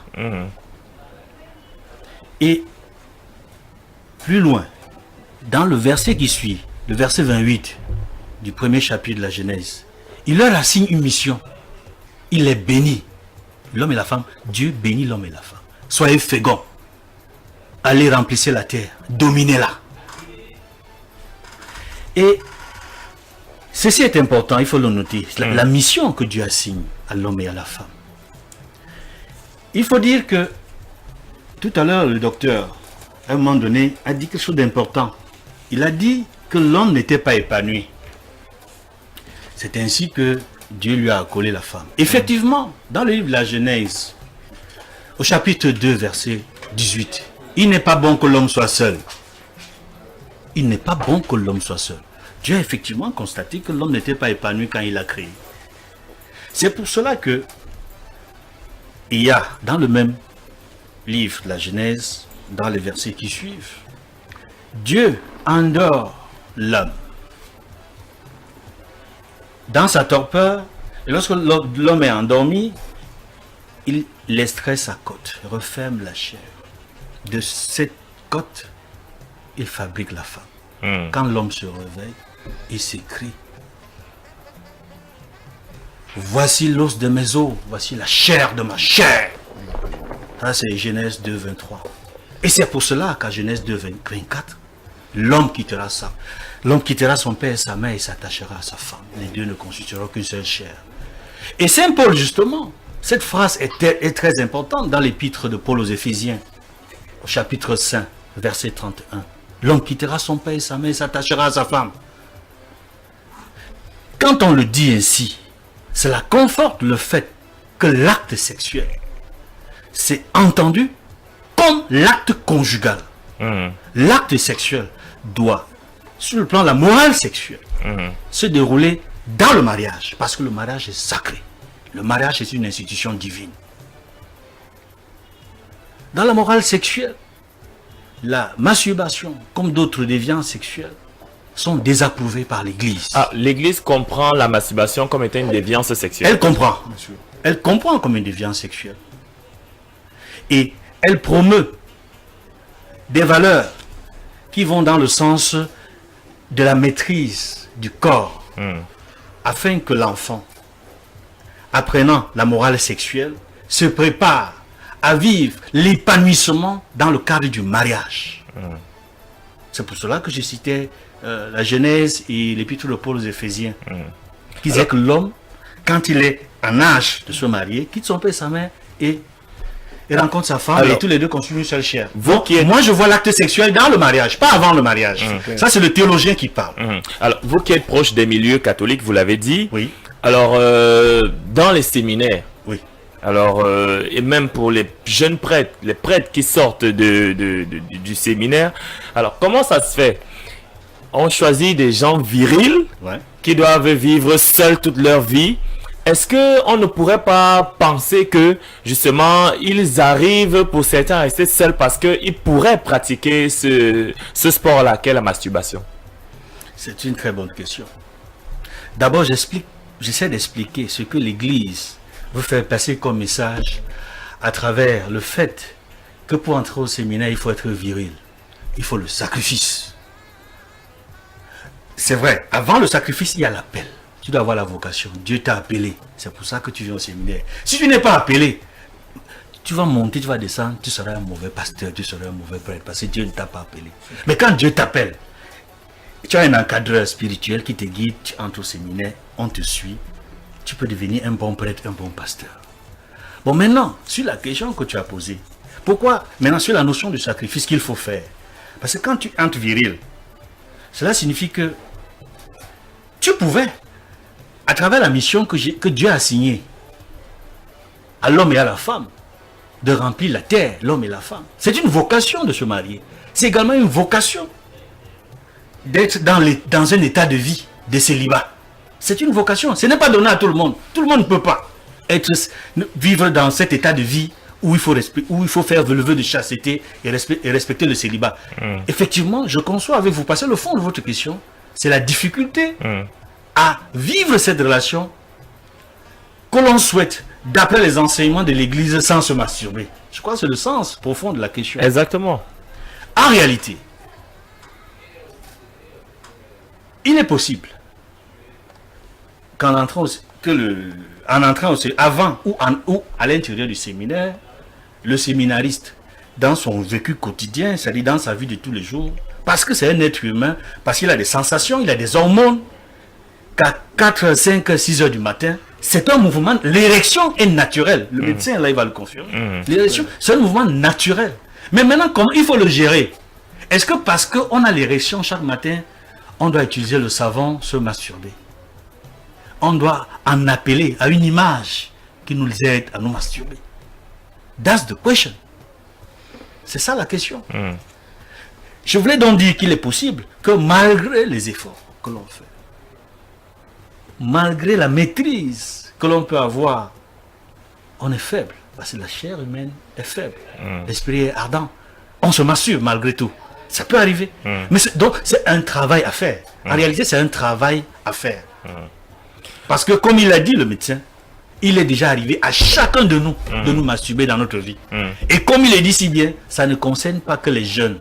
Ça concerne les personnes âgées et davantage même les couples. Et il y a plusieurs raisons, j'espère on reviendra les raisons qui amènent les gens dans le couple à se masturber. Bien sûr. Alors, avant d'en arriver à Frère Junior Tchabda, Dr Blaise Antoine, nous avons essayé de faire un vox pop avant l'émission. Nous sommes même d'abord baladés ici dans notre radio Miango FM. Tout le monde, personne n'avoue jamais s'être masturbé. Alors, pourquoi les gens ont honte d'avouer qu'ils se masturbent? Est-ce que on devrait avoir honte de cela? D'accord. Est-ce que nos auditeurs peuvent me donner une seule minute? Je ne demande pas à toi. Ah, d'accord. Tu es en face de moi. Oui, les auditeurs m'ont dit d'accord. C'est juste pour ajouter de l'eau dans le moulin. Exactement. d'Edmond. Tu as laissé, nous venons de laisser là nos auditeurs sur leur soif. Il a touché quelque chose de très important, mais il fallait que tu le pousses à finir parce que tout à l'heure tu as enculé ton voisin de gauche. Il fallait que ça aille jusqu'au bout pour que les auditeurs puissent étancher suffisamment leur soif. Ça, c'est par rapport aux jeunes qui rentrent au séminaire pour devenir prêtres. Ce qu'il a expliqué, c'est juste. Et maintenant, au quartier, les gens vont dire, mais pourquoi est-ce qu'il n'a pas posé une question? Pourquoi les prêtres ne se marient pas? Est-ce que quand ils se masturbent, là, ils n'ont pas besoin de la femme? Il a bien dit, il faut être appelé. Et il faut profiter de tes antennes pour dire aux gens que rester comme ça, chaste, c'est une vocation. C'est le vouloir. C'est le qui veut et le peut aussi. Vouloir, c'est pouvoir. Alors, qu'ils partent lire. Je ne suis pas comme eux, je n'ai pas fait des études bibliques, je suis simple chrétien. Ils doivent lire ils doivent aller, je crois que c'est Paul qui le dit très bien, n'est-ce pas? Quand les gens s'interrogent, les prêtres catholiques doivent je ne suis pas l'apôtre de femmes, mais c'est parce que je suis dans un centre d'écoute. On me pose beaucoup de questions. Les prêtres catholiques devraient se marier comme des pasteurs. J'ai un ami pasteur, il a 3 femmes, mais on ne connaît qu'une seule. Il a 3, mais on ne connaît qu'une seule. Et chaque fois, je lui dis, tu iras en enfer. Il me dit, même le pape a dit que l'enfer n'existe pas. Un pasteur. Mon ami, terrible. Si on met les loups derrière toi qui est évangéliste, tu ne plus d'une personne. Non, mon épouse se trouve en plein. Je dis que si on met les loups derrière toi, si ce n'est pas pour te dire n'avez pas accusé mon invité. Paul dit très bien. Il est dit, vous devriez, vous les prédicateurs, les enseignants, vous devriez vous marier. N'est-ce pas? Même l'évêque doit prendre une femme de peur de brûler. Si tu ne peux pas rester comme ça, prends une femme. Il n'a pas dit au moins une femme. Il a dit, tu dois prendre une femme. Alors maintenant, les catholiques ont choisi dire non, nous n'en prenons pas, puisqu'il est même écrit pour rester tranquille. Ça veut dire servir Ils sont là juste pour leur sacerdoce. Alors, docteur, vous n'allez pas parler de religion parce que vous êtes médecin, vous parlez de médecine. Non, tu as dit c'est un fourre-tout. Il faut que nous cessions à égayer les tympans de ceux qui nous il y a un théologien et il y a un pasteur. Les choses peuvent bien les échapper. Je suis pauvre chrétien, je suis croyant. Alors, le point de vue. Junior Tchabda, oui. Est-ce que la Bible mentionne le mot masturbation? Voilà. Là, nous pensons qu'il va toucher la pensée de Dieu concernant ce sujet. D'abord, le mot masturbation est venu longtemps après. C'est Montaigne qui le signifie plusieurs fois. Et je vais signifier, il va essayer de donner l'origine du mot masturbation. Parce que si vous posez la question si le mot masturbation est mentionné dans la Bible et que c'est au XVIIe siècle, par exemple, le mot masturbation est entendu pour la première fois, on doit se référer à la Bible avec le sens de l'étymologie de Dieu. C'est clair. Alors maintenant, tout à l'heure, le docteur, le sexologue comme vous pouvez remarquer, j'ai tenté de noter quelques points qu'il a soulignés. Il a dit que c'est un plaisir volé, de miel empoisonné. Et il dit, les gens se masturbent avec l'esprit. On ferme les yeux et puis ça m'a donné un verset biblique. Effectivement, ce verset biblique parle directement de masturbation. Si vous lisez le livre de Proverbes au chapitre 16, le verset 30, la Bible déclare que celui qui ferme les yeux pour se livrer à des pensées perverses, celui qui mord les lèvres a déjà consumé le mal. Or, effectivement, la masturbation, justement, c'est un phénomène de l'esprit. Parce que pour avoir de l'excitation, vous devez vous imaginer, donner une image avant de toucher les parties érogènes de votre corps. Et donc, dans ce sens-là, justement, nous voyons effectivement que Proverbe chapitre 16, verset 30, pour répondre directement à votre question, parle de la masturbation. Hormis le fait que tous les panélistes ont normalement la moralité, comme ce qui a foutu le camp chez les Blancs, comme il a dit, la moralité africaine veut qu'on considère le mariage comme Dieu l'a considéré dans le livre de Genèse. Et par conséquent, la sexualité n'est réservée que dans le cadre du mariage. Toute autre déviation, et quoi nous touchons également un autre mot qui se trouve dans la Bible, l'impudicité. Il y a ces corollaires tels que la débauche, l'immoralité sexuelle. Le mot impudicité, si vous lisez le livre de 1 Corinthiens chapitre 6 particulièrement, verset 9, il dit, ne vous y trompez pas, les injustes n'hériteront point le royaume de Dieu. Il dit, ni les impudiques, ni les idolâtres, les efféminés, ainsi de suite, les adultères, n'hériteront le royaume de Dieu. Le mot impudique là-bas, en grec, est rendu par pornéia, d'où est sorti le mot pornographie. Effectivement, ça veut dire que tout genre de rapports sexuels que nous avons, c'est-à-dire que vous pouvez y mettre la masturbation, les attouchements et toutes les autres choses, hormis dans le cadre du mariage, est considéré par la Bible comme de l'impudicité. Donc la masturbation doit en faire partie de ces gros lots qu'on appelle donc l'impudicité ou bien l'immoralité sexuelle. Parce que immoralité sexuelle, ça suppose que c'est une relation sexuelle qui ne passe pas dans la morale. Voilà. Et par conséquent, dans le rapport sexuel, comme Dieu l'a signifié, en bénissant les couples dans Genèse chapitre 1, comme notre compagnie l'a signifié, veut dire clairement que Dieu a réservé le rapport sexuel dans le cadre d'intimité. Alors, je vais vous poser une question claire avant de revenir au docteur pour qu'on parle de la masturbation féminine. Alors, est-ce que au lieu de commettre l'adultère, qui est condamné de manière expresse par la Bible, un jeune homme ne peut pas se livrer tranquillement à sa masturbation? Voilà, c'est ce que certaines pensées ont dû souligner. Remarquons d'abord qu'au XVIIe siècle, les gens pensaient, particulièrement le docteur, je crois que c'est un docteur Samuel Tissot, qui avait écrit les essais concernant la masturbation, et ils appelaient la masturbation comme étant de la maladie. C'est lorsque la révolution sexuelle a eu lieu qu'on a commencé à apprendre maintenant et les livres sataniques pullulent du fait qu'on ne doit pas, c'est la culpabilité justement, donc, puisque vous avez fait un vox pour et personne n'avoue être cette masturbée. Vous voyez effectivement que ce sentiment de culpabilité, c'est ce que chez les Blancs, on essaie d'écrire aux gens de pouvoir surpasser la culpabilité, de vivre le rapport sexuel de la masturbation comme étant un style de vie, un style sexuel. Et justement dans le livre de la Bible satanique d'Anton LaVey qui traite de la sexualité et le satanisme, il dit effectivement que personne n'a le droit de fixer un nombre. Aucune société, ni même un État n'a le droit de fixer un nombre sexuel. Et par conséquent, comme c'est Anton LaVey, non pas Anton LaVey, Alyssa Crowley, qui était un initiateur satanique dans les années 1900, qui en Égypte a écrit cet essai-là sur la Kabbale, appelé le livre de la loi, traite au chapitre 1, parce que son livre a 3 chapitres, il traite au chapitre 1 du fait que la loi, toute la loi va se retrouver autour d'un seul mot, do what thou will, c'est-à-dire que faites ce que vous voulez. Vous voyez effectivement que le simple fait que l'homme se donne à de libertinage, lui permet de liberté, ça montre effectivement que chaque personne est libre de faire ce qu'il veut, et définit dans la Bible qu'il n'y a pas un Dieu qui est quelque part qui est courroucé. Vous voyez, ça veut dire que il faut d'abord briser la crainte de Dieu, briser la barrière de l'enfer, briser les punitions afférentes par rapport au péché et définir le péché comme étant les tentatives de la religion d'arrêter les hommes, d'empêcher les hommes d'assouvir les besoins. Lorsqu'ils ont fini de faire cela, donc, on peut injecter donc cela dans les éducations et particulièrement, je crois en juin 2009, il y a eu un forum dans l'UNESCO, je crois que c'est 89 pages, 98 pages sur l'éducation sexuelle que l'UNESCO doit prolonger dans le gouvernement. Et dans cette éducation sexuelle qui doit être assignée au gouvernement, on voit effectivement comment il faut éduquer les enfants depuis l'âge maternel. Et il y a cela 2 ou 3 ans, il y a la théorie déjà qui est venue de l'Europe et ça a fait moult face. Maintenant, vous posez la question, est-ce qu'au lieu de commettre l'adultère, un garçon, ce ne serait pas bien pour faire la masturbation?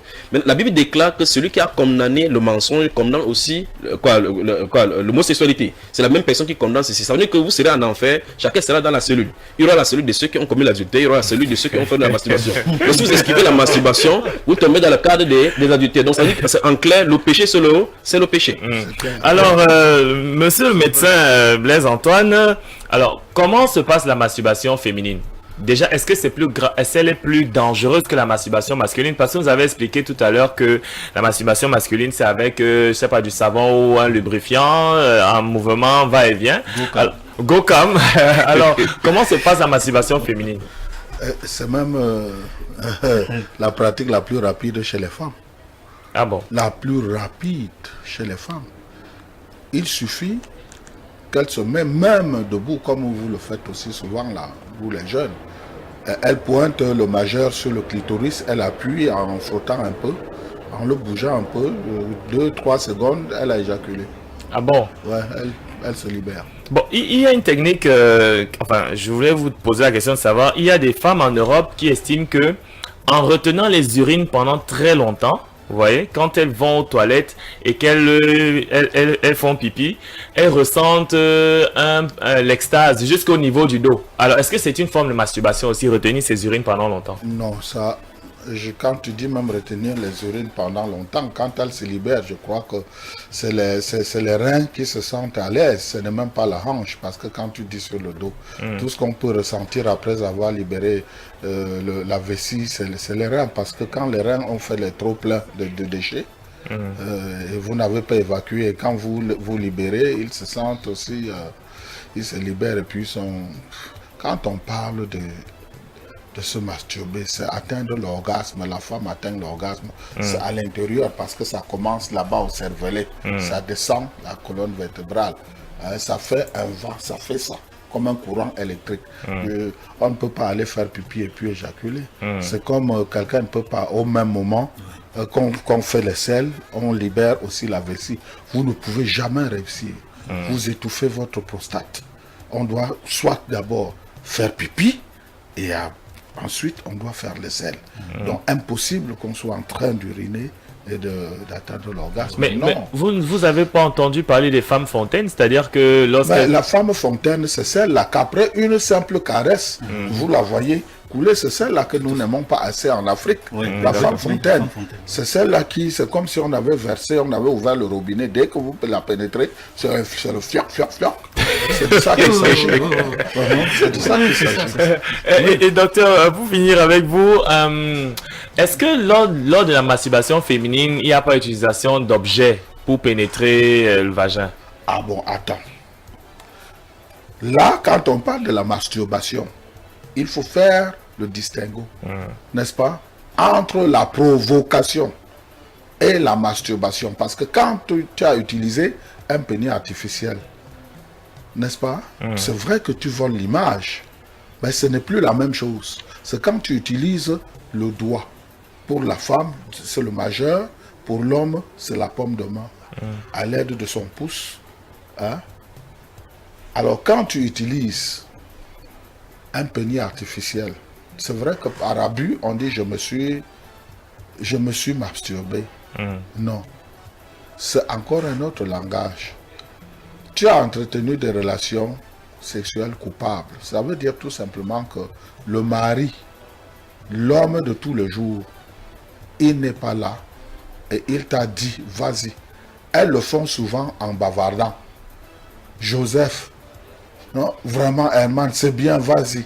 C'est ce pénis artificiel qui remplacent le pénis de leur homme. Tu comprends? Parce que quand elles envoient plus loin, il y a la forme du bas de ce pénis artificiel qui représente les testicules. Quand ça se cogne là, elle a son nom.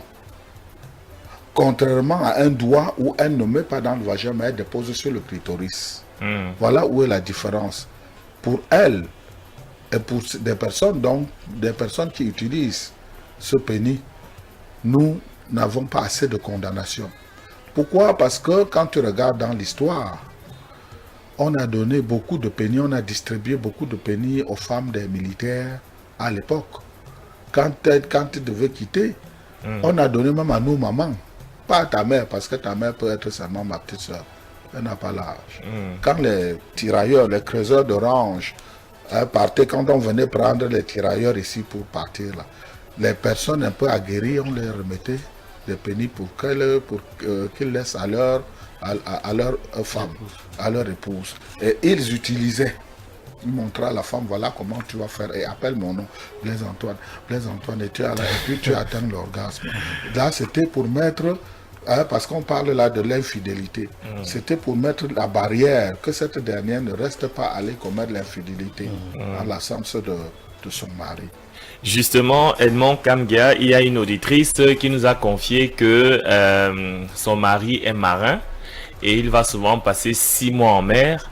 Alors, lorsqu'il n'est pas là, elle a recours à cette méthode-là, elle se masturbe. Est-ce que dans ce cas-là, l'Église catholique dont vous êtes proche peut comprendre la masturbation?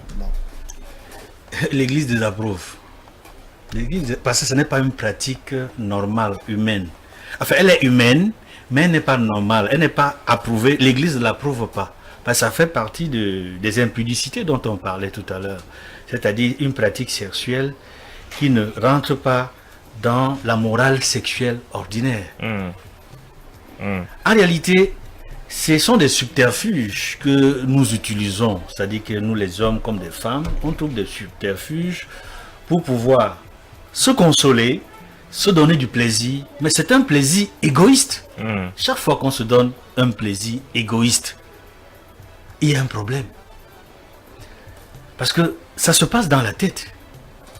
La masturbation, je dois l'avouer, ici, c'est un phénomène qui arrive à tous les hommes, à toutes les femmes, jeunes, personnes âgées, mariées.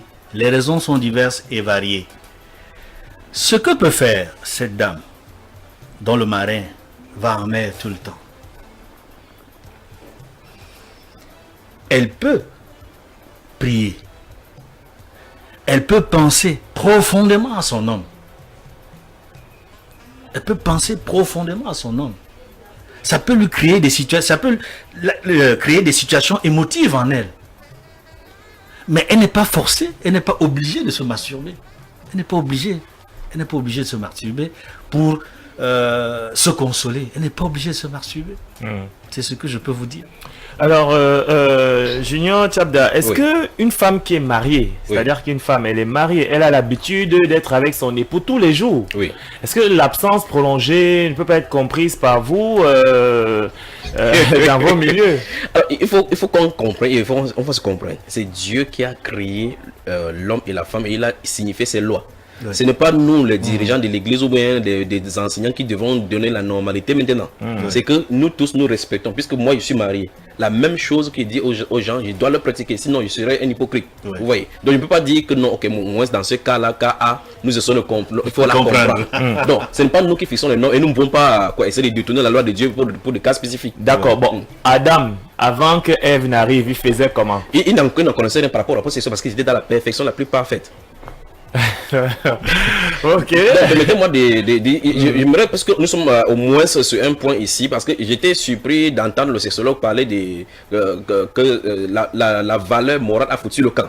Je crois que s'il est sur un plateau de télévision ou de radio avec les sexologues européens, il aura mal à partir avec ces idées là, parce qu'en réalité depuis la révolution sexuelle des 1970, presque tous les moyens de sexologie parle de la masturbation comme bon, effectivement les sexologues donnent les vertus de la masturbation. On en parlera. Et par conséquent, j'aimerais bien, si vous le permettez un instant, donner la définition, les définitions étymologiques, parce que même l'étymologie cache souvent des pensées derrière. Le mot masturbation a été formé pour la première fois dans la langue française par Montaigne sous la forme manustupration. Dans l'apologie Raymond Sebon du 12e chapitre du 2e livre d'essai. Ce mot coexiste pendant pendant près d'un siècle sur deux formes, manustupration et masturbation. Donc le premier, manustupration, vient de deux mots qui manus veut dire main et stupration, action de souiller. Et par conséquent, masturbation voudrait dire se souiller avec la main.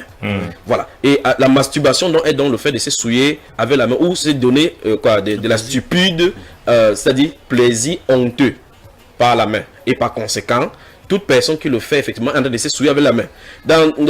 Aujourd'hui, dans les synonymes qu'on peut utiliser aujourd'hui, c'est l'onanisme ou bien l'abus de soi. Maintenant, pour ne pas trop gêner la sensibilité, les sexologues européens ont trouvé les termes palliatifs par rapport à cela pour ne pas trop blesser la sensibilité, l'autosexualité. Il parle de l'autosexualité. Donc, on voit effectivement qu'en entrant dans l'étymologie de la fondation, parce que tout à l'heure, on me posait la question si le mot masturbation se trouve dans la Bible. Et on voit effectivement qu'à l'étymologie même du mot masturbation, c'est l'action de se souiller.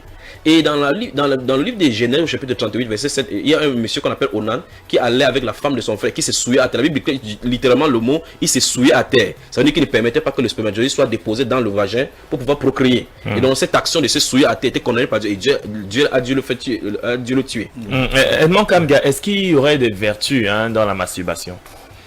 Oui, une certaine littérature. Parce que je lis tout. Je suis journaliste, je suis théologien, je lis toute la littérature. Pas seulement chrétienne, même islamique et d'autres philosophies. Et une certaine littérature que j'ai lue fait la promotion de la masturbation.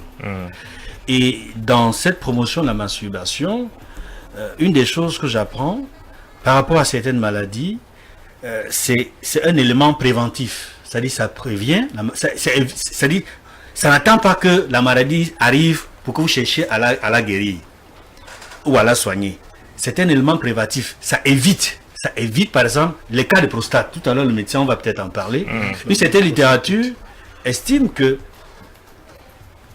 il faut, si vous n'avez pas la possibilité de rencontrer une femme, vous n'êtes pas en situation ou vous n'êtes pas assez courageux, au lieu de rester longtemps sans faire l'amour, vous vous masturbez parce que c'est important, ça éloigne la possibilité d'avoir la maladie de la prostate, le cancer de prostate. Bon, là, je ne peux pas le vérifier, mais il y a une argumentation scientifique solide là-dessus. On va interroger le médecin. Le médecin va nous dire. Tout de suite, docteur Blaise Antoine. Alors, c'est quoi la prostate et est-ce que la masturbation est la solution miracle contre la prostate? La prostate même, c'est notre membrane qui nous permet d'éjaculer, qui régule l'éjaculation, la sortie du sperme ou bien les urines. Je vais vous expliquer. Ça, c'est un groupe de masturbateurs qui ont écrit des choses comme ça. Parce qu'ils veulent se cacher là. C'est les enfants de Lucifer en personne. Voilà. Qui cessent de vous tromper. Moi, je suis un grand-père avec mon premier petit-fils à 17 ans qui vous a appris qu'en éjaculant chaque fois, on prévient le cancer de la prostate. C'est ça qui appelle même le cancer de la prostate. L'éjaculation très très régulière. C'est ça qui appelle d'abord pourquoi est-ce qu'on va directement au cancer de la prostate. C'est déjà un stade avancé quand on parle de cancer. Je veux parler de la prostatite. Donc l'inflammation de cette membrane. Attention, vous allez voir tous ces jeunes qui se livrent à ce sport lithique est régulier. À 35-40 ans, ils ne sont plus que l'ombre d'eux-mêmes. Quand vous dites ça, les enfants qui vont passer tout le temps à utiliser leur main droite, demain, ils ne pourront plus avoir soit une éjaculation et même ils vont perdre leur libido. Vous allez dire que cet enfant est malade. Non, il a passé tout le temps à s'auto-détruire. C'est l'autodestruction. Qu'on ne vous trompe pas. Je reçois tous les jours que Dieu a créé. D'ailleurs, je renvoie des messages depuis là. Je reçois tous les jours que Dieu a créé des personnes qui souffrent de l'inflammation de la prostate. Dû à quoi? Trop d'éjaculation. Trop d'éjaculation. cette membrane nous sert chaque fois, voilà son travail. Malheureusement, on n'est pas à la télévision pour qu'on voit le geste que je fais. Donc, chaque fois, oui, imaginez donc les éjaculeurs là. Ils ont le temps de voilà. C'est comme un caoutchouc dont vous avez mis sur votre doigt. Quand vous voulez éjaculer, le caoutchouc lâche, le sperme sort, alors ça se referme. Quand vous voulez faire pipi, ça lâche vers le bas, vous urinez. Chaque fois, comprenez que le jet, quand vous éjaculez, vous sentez qu'il y a un jet. Oui. Ouais, ça bouscule là dans le vagin de la femme. C'est le travail de la prostate. C'est la prostate qui fabrique un petit liquide qui permet la conservation non seulement des spermatozoïdes, mais ça permet aussi que le sperme soit fluide, que ça glisse aussi facilement là, pour permettre la migration de spermatozoïdes. Alors, chaque fois donc que vous êtes en train de le faire travailler, vous le fatiguez. Ce n'est pas différent d'une personne, des femmes qui passent à longueur de journée, tu vois une femme toujours en train de mâcher le chingon, elle dit elle chasse la mauvaise haleine. À 40-50 ans, elle aura mal au temple. C'est une personne qui ne pourra pas manger de la viande. Vous voyez, donc c'est la même chose. C'est de la même chose. Donc la masturbation n'a aucun avantage, docteur? Zéro avantage. Mais c'est quand même curieux. Zéro avantage. C'est quand même curieux parce que vos collègues européens écrivent. Ils sont en Europe. Ils parlent par exemple que ça augmente le rythme cardiaque. Parce qu'ils ont besoin d'argent. L'estime de soi. Quand tu dis que ça fait du bien sur le rythme cardiaque, oui, c'est ce que je dis. C'est déjà très faux. Oui. C'est déjà très dangereux parce que une personne qui a atteint l'orgasme, quand tu éjacules, ce n'est pas ton pouce. Oui, est comparable au pouce de quelqu'un qui a fait un marathon de 15 km. 15 km. Et les sexologues conseillent en Europe de faire le faire 15, on peut faire 15 fois. Non, et puis moi je dis ça ne va pas, qu'ils le fassent là-bas. Mais ici chez nous, je dis non, j'ai 42 années de métier, j'ai appris ça chez eux. Je sais ce qu'ils disent de vrai et ce qu'ils disent parce qu'ils veulent vendre leur documentation, ils veulent s'enrichir sur le dos des pauvres qui n'arrivent pas à réfléchir. Frère Junior Tchabda, qu'est-ce que les Européens disent sur les avantages de la masturbation? Parce que les auteurs ne font qu'envoyer des messages. En fait, ils disent effectivement que c'est bien pour la médecine, sur le corps humain, sur le cadre de rythme cardiaque, pour le cadre de prévenir le cancer de la prostate, comme on a dit là, l'estime de soi, parce qu'ils estiment que ça permet à l'homme de gagner la confiance en soi, d'être viril plus tard, ou bien de contrôler son l'éjaculation précoce, que ce sont les avantages. Mais en toi de fond, nous voyons effectivement que déjà c'est parce que la société, et je prends le sexologue à témoin par rapport à ce dit, il a dit que c'est parce que les valeurs morales ont foutu le camp. Il a même parlé tout à l'heure dans son entrée, en parlant du fait qu'on a enlevé les lois, l'éducation morale dans l'éducation publique au Cameroun. Au fur et à mesure, vous voyez effectivement que lorsqu'on a enlevé ce que Dieu appelle par péché, l'homme peut y mettre n'importe quoi et tolérer n'importe quoi. C'est en fait parce que le système européen, ou mieux encore le système, comme nous connotons, les blancs, ne veut pas entendre de Dieu. Et quand on n'entend pas de Dieu, on peut se livrer à n'importe quoi. Vous voyez effectivement quand on dit par exemple aux enfants, il faut apprendre la masturbation, la sexualité aux enfants. C'est aux parents normalement de parler d'éducation sexuelle à leurs enfants. Maintenant, on a fait un cours au point où en Allemagne, je crois qu'il y a un homme a été arrêté à cause du fait qu'il a refusé à son enfant d'assister à un cours d'éducation sexuelle à l'école maternelle. Il a dû payer je crois c'est 135 € pour le fait qu'il a empêché son enfant d'y aller. Par conséquent, à l'âge de 2 ans, qu'est-ce que Satan a fait? Satan a développé pervers parce qu'ils savent que Satan connaît effectivement que la jeunesse c'est l'âme de destruction pour lui potentiellement. Qu'est-ce qu'il faut faire? Il faut installer ça dans le background spirituel de l'enfant afin que l'enfant grandisse avec cela. Chez les blancs, ils trouvent tout cela normal. Alors, Edmond Kamga, il y a une auditrice qui insiste, elle demande que c'est à vous que je pose la question. Alors, elle dit, ma question est infidélité ou masturbation? Se masturber peut être une infidélité, c'est la question qu'elle pose. Bon, enfin, pour le cas d'une femme qui ne peut pas, c'est-à-dire que là, vraiment, elle ne peut pas se retenir. Il lui faut la délivrance. C'est vrai pour les femmes aussi. Est-ce que vaut mieux pas la masturbation à l'infidélité? Vous savez, cette question-là, je comprends le sens profond de cette question. L'infidélité est un péché. La masturbation est un péché. Vous me demandez quel est le petit péché. Le petit, celui qui pèse plus. Qu'est-ce qui est le plus dangereux? Le péché, c'est le péché. Le péché, c'est le péché. Mais au lieu qu'une femme vous trompe, vaut mieux qu'elle se masturbe. Non. Elle ne doit pas être infidèle. D'accord. Elle doit travailler à la maîtrise de soi. Vraiment travailler à la maîtrise de soi. C'est-à-dire, je sais pas, il faut probablement qu'elle apprenne à lire des ouvrages chrétiens, mais également des ouvrages de philosophie qui ne sont pas des philosophies importées. C'est-à-dire, il ne faut pas que ce soit des philosophies orientées qui vont dans le sens des déviances. À la limite, elles peuvent même lire des ouvrages sur la littérature africaine, parce qu'il y a des auteurs africains qui disent des choses importantes sur l'anthropologie, sur la manière dont nos parents se comportaient avant l'arrivée des Blancs. Mais pourquoi les déviances actuelles on a beaucoup plus le sentiment que ces déviances nous viennent de l'extérieur que de l'intérieur. Lisez des ouvrages, des ouvrages, moi j'appelle à la lecture des ouvrages comme Cheikh Anta Diop. Beaucoup de choses ont été dites sur l'Égypte pharaonique, l'Égypte ancienne, dans tous les secteurs, que ce soit les langues, que ce soit la manière dont on se comporte, que ce soit le vécu et tout. Je vais rester dans la Bible pour expliquer comment c'est dur et douloureux l'infidélité. Regardez ce qui arrive au roi David. Lorsque ce puissant roi décide d'envoyer au champ de guerre son soldat, son officier, parce qu'il a un regard sur son épouse. Sur son épouse. Il finit par sortir avec cette femme-là, Bethsabée. Il lui fait un enfant. Et rappelez-vous le prophète Jonathan. Quand le prophète Jonathan arrive... Le prophète Nathan. Le prophète Nathan, oui. Le prophète Nathan arrive. Il nous raconte l'histoire d'un homme qui avait... les brebis. Les brebis, c'était ça l'histoire des brebis. Il y a un monsieur qui décide de lui prendre sa brebis, c'est-à-dire que ce qui lui est cher, alors qu'il en a plusieurs. Le roi David il demande conseil au roi David, mais comment est-ce qu'on doit agir dans ce cas?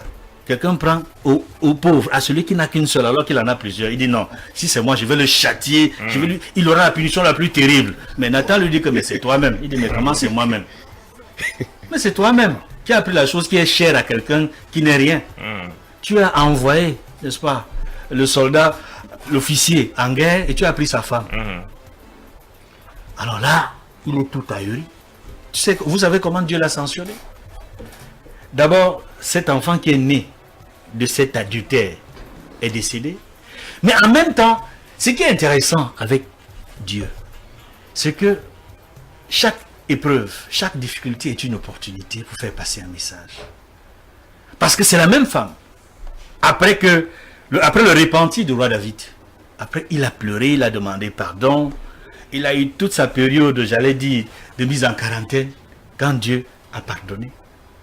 Mais c'est l'autre enfant, c'est l'autre enfant qu'il réussit à faire, qu'il va vivre, qui vivra, qui deviendra un très grand roi, qui deviendra son successeur, le roi Salomon.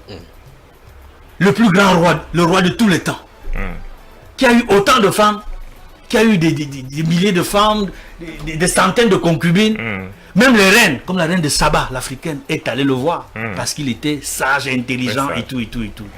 Vous dites, ouais, à travers un acte banal, j'allais dire pas si banal que ça, mais une infidélité, Dieu fait passer un message, il y a un grand roi qui en est après le repenti, ça c'est important, le repenti. Donc chaque fois qu'on a fait quelque chose de mauvais, il faut se repentir. La repentance est importante. Donc, à la question qui m'a été posée, fondamentalement, je vais dire non, il n'y a pas un petit péché à côté d'un grand péché. Tous les deux, c'est un péché. Demandez au Seigneur de vous donner la force de résister à la tentation. C'est tout ce que je peux lui dire. Alors, docteur, quelles sont les conséquences de la masturbation sur le plan physiologique, dans le plan du corps et sur le plan mental? Je commence d'abord sur le plan psychologique. Vous verrez, les adolescents qui ont passé le temps à se masturber ont un raisonnement pas très correct. Ils sont dingues. Vous voyez, pour peu, je dis bien pour peu, que tu essayes à vouloir lui faire une toute petite reproche, il se rebiffe. C'est des enfants ou c'est des personnes qui ne conversent jamais en vous regardant face à face. Ils ont toujours une peur dans le cœur. Ils se disent toujours celui-ci peut savoir que je commets deux péchés, que je me masturbe. Et demander à une personne qui se masturbe, pose-lui la question. Fais un peu comme à l'école primaire. 3 plus 2, moins 1 plus 2. Il va te dire carrément 9. Parce que sa seule stabilité, c'est quand il veut se masturber. Il n'est plus équilibré. C'est des personnes, pour les adultes, tu verras quelqu'un qui tient son téléphone dans sa main droite, remet à la main gauche, fouille les poches, tu lui demandes, mais qu'est-ce que tu fouilles, Blaise Antoine? Il dit, je cherche mon téléphone. Mais tu dis, voilà ton téléphone dans la main. C'est les conséquences néfastes de la masturbation. Ça, c'est psychologique. Physiologique. Quand quelqu'un te dit, depuis un moment, on vient me voir, ouais, docteur, depuis un moment là, j'ai mal aux reins. D'ailleurs, j'attire l'attention, je dis les reins, quand vous avez mal aux reins, vous allez au service de néphrologie. C'est le néphrologue. Vous n'avez pas mal aux reins, mais vous avez mal aux hanches. C'est de ça qu'il s'agit. Quand déjà à chaque fois on dit, j'ai mal aux hanches, ma hanche me fait mal. C'est le résultat de GoCam. Parce qu'ils le font constamment. Et quelquefois, ils sont debout. Ils se mettent debout pour le faire. Vous voyez que la hanche en pâtit. Dieu n'a pas été bête de demander qu'on doit s'allonger. Il faut rester allongé pour le faire. Nous avons été jeunes. Nous avons couru un peu les risques. Nous avons eu des amours, comme on dit souvent, derrière les maisons en demandant à une jeune fille, baisse-toi. Elle s'est baissée et nous l'avons un peu fait ça comme ça. Ah bon? Mais au moment, oui, je suis passé par là. Son meilleur culpa. Oui, je suis passé par là. C'est pas ici, je ne veux pas venir ici me déconfesser. Il faut que je me confesse. Alors, et quand tu atteins l'orgasme, qu'est-ce qui t'arrive? La première douleur, tu la ressens où? Aux hanches. N'est-ce pas? Et quelquefois, la femme se relève et te tient un peu de peur que tu ne tombes. Ouais. C'est de ça qu'il s'agit. Je ne pourrai jamais, n'est-ce pas, communier quelqu'un qui se masturbe sans l'avoir confessé. Alors, tu vois que rien que cette douleur qu'on a à la hanche, c'est déjà suffisant. Et maintenant, vous perdez votre érection avant l'âge de 50 ans. Vous commencez à aller chercher des aphrodisiaques.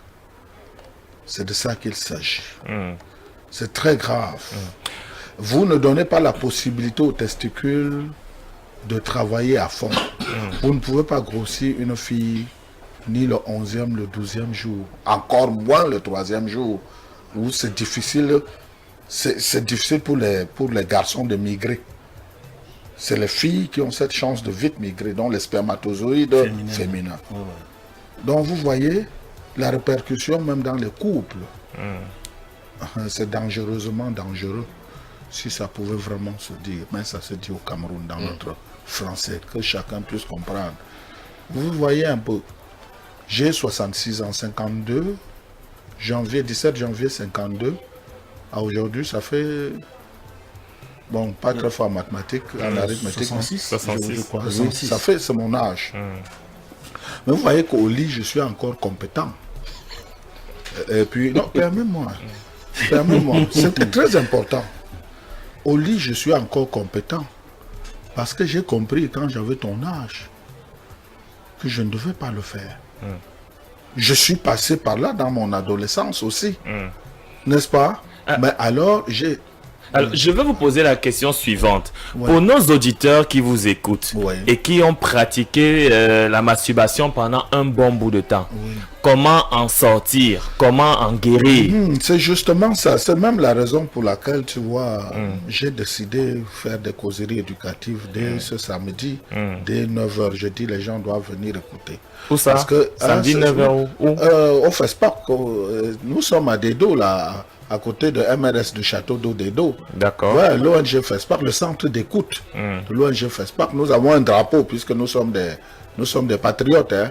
Nous avons mis un drapeau que chacun qui vient chez nous, qu'il confirme Camerounais. Samedi 9 Château d'Eau des Dos. Allez-y, c'est comment en sortir alors? Oui, c'est ça, c'est possible. Tu sais, chacun a une raison pour se masturber. Et la façon par laquelle on s'en sort, c'est aussi individuel. Ça, après l'écoute, où je reçois individuellement chacun. Parce que tu vois, il y a même dans les couples, ce que nous appelons des couples discordants. Quand il y a déjà incompatibilité d'humeur, je suis dans ma chambre, tu es dans ta chambre, à une certaine heure, j'ai besoin de toi, je suis homme. Je commence à faire le go camp. Toi, de ton côté, tu es en train d'appuyer. Ce n'est même plus ton image que je prends. Mais je prends l'image peut-être de celle que j'ai l'habitude. Elle aussi, elle prend l'image d'un gars qui court après elle depuis et qu'elle... Ainsi de suite. Donc, tu vois. Bon, moi, je dis, mon frangin a dit de lire les œuvres. Nous avons demandé que les gens lisent de la Bible. Ils ont même parcouru toute la Bible. Ils reviennent dire, docteur, ça ne donne rien. Le vrai médicament, ne jamais garder dans son téléphone un film pornographique. Détruire tout ce qui est de porno autour de toi. Ne va au lit que pour dormir. On ne doit pas se mettre au lit pour pianoter sur le téléphone. C'est interdit. Tu ne dois pas aller au lit attendre le sommeil. Ne va au lit que quand le sommeil t'a déjà envahi. Va, tu te couches et tu t'endors.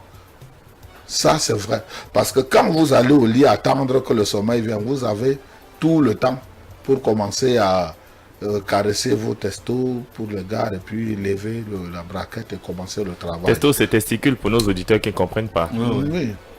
Ou bien les textes de messages. Comment figurer. Alors, et pour la femme, c'est vice-versa. Elle doit éviter. Et puis, je dis les strings. La corde. Ouais, ben, ils appellent, c'est le string. Oui, c'est la corde, non? Oui. La corde qu'elles mettent là. C'est très dangereux. Parce que c'est ça qui excite la jeune demoiselle chaque fois. Et qu'elle passe tout son temps. Vous allez voir une fille qui s'arrête et serre ses cuisses. La corde a tellement fait bouger, frotter le clitoris. Et elle appuie, elle met le doigt, elle appuie, elle jouit, elle peut continuer son chemin. C'est pour cela que, en les déshabillant parfois, vous voyez qu'elles ont mis un tampon là-dedans. Tu sais que je prélève pour le prélèvement, je fais le prélèvement cervico-vaginal, puisqu'on a un laboratoire pour les jeunes. Ouais, ben, on a ce tout doigt là qui vient chez nous, les jeunes. Ils viennent, puisqu'ils n'ont pas assez d'argent pour aller dans des labos, machin, non. Médecins sans frontières, pour qui j'ai travaillé toute ma vie, a mis comme un laboratoire, et puis les jeunes viennent suffisamment. Donc, avec le coton qu'ils mettent, ils prennent sa main, ils mettent. Et c'est ça qui absorbe chaque fois. C'est pour cela que tu ne verras jamais couler sur leurs pantalons. Le soir, elles arrivent à la maison, elles enlèvent et elles jettent. Voilà un peu ça. Alors, pour sortir, on sort de cette émission. Alors, frère Junior Tchabda, est-ce que la masturbation ne conduit pas directement vers le lesbianisme et l'homosexualité? Quelqu'un qui a pris l'habitude de se donner des plaisirs seul peut commencer à se donner des plaisirs à deux avec quelqu'un du même sexe? Est-ce que ça ne conduit pas vers là? Je crois qu'en sexologie, les gens ont catégorisé les différents styles de masturbation. Le cas, là où nous venons de sortir dans la masturbation compulsive, c'est-à-dire que l'addiction au niveau de l'incontrôlabilité de la personne qui le fait. Mais il peut arriver parce qu'il y a les masturbations par groupe, ce qu'on appelle le masochisme, et ainsi de suite, les voyeurs, et ainsi de suite. Donc ça peut impliquer aussi ces domaines-là. Mais j'aimerais prendre pour mon compte la question que vous avez posée à notre papa ici, comment faire pour s'en sortir. Il a utilisé la casquette des sexologues pour essayer de donner les différentes choses qu'il faut éliminer. C'est ce qu'on pourrait appeler le dogme du sexologue. Voilà, vous allez nous donner la vision de l'Église. Absolument, pas de l'Église, mais de la parole de Dieu. Parce il l'a dit effectivement. Parce que la chose c'est, lorsque quelque chose a touché votre cerveau, lorsque l'esprit, vous êtes sous l'influence de l'esprit, c'est ça vous entendez que quelqu'un ne parvient pas à s'arrêter. Sur le plan humain, sur le plan du scientifisme, on parle de l'addiction. Ce sont les terminologies qu'on essaie d'utiliser pour masquer en réalité le domaine spirituel. Parce qu'en réalité, lorsque quelque chose n'est plus sous votre contrôle, vous êtes contrôlé par un autre être. Parce qu'en réalité, ça veut dire que la personne est possédée. Quand vous voyez que quelqu'un ne parvient pas à s'arrêter, ce n'est pas le cas de la masturbation seulement, il y a le cas de la cigarette. Il y a des gens qui ne parviennent pas à s'arrêter, il y a des gens qui ne parviennent pas à... Il y a des gens qui sont colériques, et que moins de petites choses, il est irrité. Ou effectivement, il est sous une expulsion. Maintenant, qu'est-ce que la Bible déclare? au-delà du fait qu'il faut lire, parce que si quelqu'un est possédé, vous ne pouvez pas être enchaîné dans une maison et que quelqu'un vous dit effectivement que récite du fait que tu dois être libre. Quand vous allez beau réciter, vous serez à l'intérieur de la prison. Il faut donc une aide extérieure pour venir vous retirer de là-bas. L'apôtre Pierre, quand il était dans Actes chapitre 12, il était en prison, bien qu'il soit rempli du Saint-Esprit, bien que jusqu'il lui ait donné le capitaine de l'équipe, il a fallu un ange pour venir ouvrir la prison pour qu'il puisse en sortir. Lorsqu'il est sorti, maintenant, il pouvait venir manifester la gloire de Dieu. Donc, quand quelqu'un est possédé, ça veut dire que l'esprit loge à l'intérieur pour prendre possession, parce qu'il faut comprendre effectivement le but de cette pornographie. Là, le sexologue signifie effectivement qu'il faut dealer les images de pornographie. Nous sommes influencés jour après jour dans les télévisions, dans les médias, que ce soit les films, les publicités, les séries qu'on voit, la nudité exposée et que les images qui s'impriment dans notre cerveau, ce sont les choses que les gens utilisent pour pouvoir se masturber. Parce que les films que nous voyons à longueur de journée, Internet, à port de téléphone, les gens peuvent entrer dans la pornographie à tout bout du champ. Donc ouais, effectivement qu'en réalité, c'est l'invasion de notre culture par les masses médias, c'est le côté négatif de cela. Maintenant, d'après la Bible, Romains chapitre 12, verset 1 nous dit que je vous exhorte donc par les compassions de Christ à offrir vos corps comme un sacrifice vivant, saint, agréable à Dieu, ce qui sera de votre part un culte raisonnable. Donc Dieu veut un corps saint pour lui. Dans 1 Thessaloniciens chapitre 4, verset 3, la Bible déclare ce que Dieu veut, c'est votre sanctification. C'est que chacun de vous s'abstienne de cette impudicité-là. Et par conséquent, donc, tous ceux pour les auditeurs qui nous entendent et qui se masturbent et qui ne parviennent pas à s'arrêter, parce que même dans le cas du mariage, ça se passe. Votre partenaire peut être là et la personne n'est pas satisfaite par son partenaire sexuel, qui est sa propre femme. Donc, on voit effectivement que c'est un vrai problème. Et par conséquent, il faut rechercher la délivrance. Donc, en matière de masturbation, il faut être délivré. Alors, Edmond Kamga, quelle est la vision de l'Église en tant que théologien concernant la masturbation, la vision de l'Église, notamment l'Église catholique? D'abord, je voudrais rebondir un peu à ce que vient de dire le frère Chabda. La délivrance, je ne sais pas en quoi consiste la délivrance dont il parle, parce que c'est un concept global qui peut consister à beaucoup de choses qui peut susceptible de nuire aussi. Je ne sais pas qu'est-ce qu'il met dans délivrance. Délivrer la personne comment? Est-ce que la personne est possédée? La masturbation, ce n'est pas une possession. Non, ce n'est pas une possession diabolique. C'est une attitude, c'est une posture à un moment donné. C'est un peu comme l'homosexualité. Qui est liée à une influence. Et vous l'avez si bien dit, l'influence, les masses médias, le médecin l'a dit, les images porno, ça suscite en vous des envies. Moi, je pense que c'est plutôt de ce côté, c'est pas une question de délivrance. Ça dit, qui viendrait délivrer? Le prêtre, le pasteur? Vous savez, il y a beaucoup de choses qui se font et qu'il faut dénoncer ici. On a vu des pasteurs de certaines églises réveillées et autres qui disent qu'ils vont vous délivrer, mais en fait, ils vous plongent dans ce qui est diabolique. C'est-à-dire quoi? Ils font venir, c'est-à-dire qu'ils couchent avec les femmes des gens, les filles des gens, et ils disent qu'ils la délivrent, ou alors qu'ils lui donnent la possibilité de faire... non, je dis c'est grave. Faisons très attention à ces concepts de délivrance. Parce que quand vous appelez le diable, il vient. Donc, ne disons pas délivrance pour délivrance. Je ne suis pas d'accord avec ce concept de délivrance. Par contre, ils doivent se faire écouter. Ils doivent se faire écouter. C'est important. Ils doivent se faire écouter. Au centre d'écoute. C'est-à-dire, samedi 9h, à Daïdo. Oui. Non, ce que je voudrais ajouter à tout ce qu'on a dit tantôt, parce que c'est quand même des questions personnelles qui concernent des gens. Exactement. Les gens en souffrent, les hommes comme les femmes. Oui. Donc, dans des situations comme celle-là, vous pouvez approcher des personnes, des autorités compétentes. Ça peut être un médecin, comme le médecin en parlait tout à l'heure. L'écoute est très importante. Il y a de l'écoute médicale. Il y a l'écoute des services sociaux. Il y a des centres qui existent ici à Douala. Mais il y a également des conseils que vous pouvez avoir au niveau de vos guides spirituels. Mais les guides spirituels, soyez vigilants. Il ne faut pas que vos guides spirituels vous détournent. Oui, mais moi, j'insiste là-dessus. On a quand même vu également les sexologues qui couchent avec les patients qui y a. C'est ça qu'on appelle les déviances. Donc, j'appelle les gens qui veulent en sortir de se rapprocher des guides médicaux ou spirituels, mais restez vigilants. Ne vous laissez pas emporter. Ne vous laissez pas... Ça dit que... Ne vous laissez pas tromper. Ne vous laissez pas tromper du tout. Ne vous laissez pas tromper.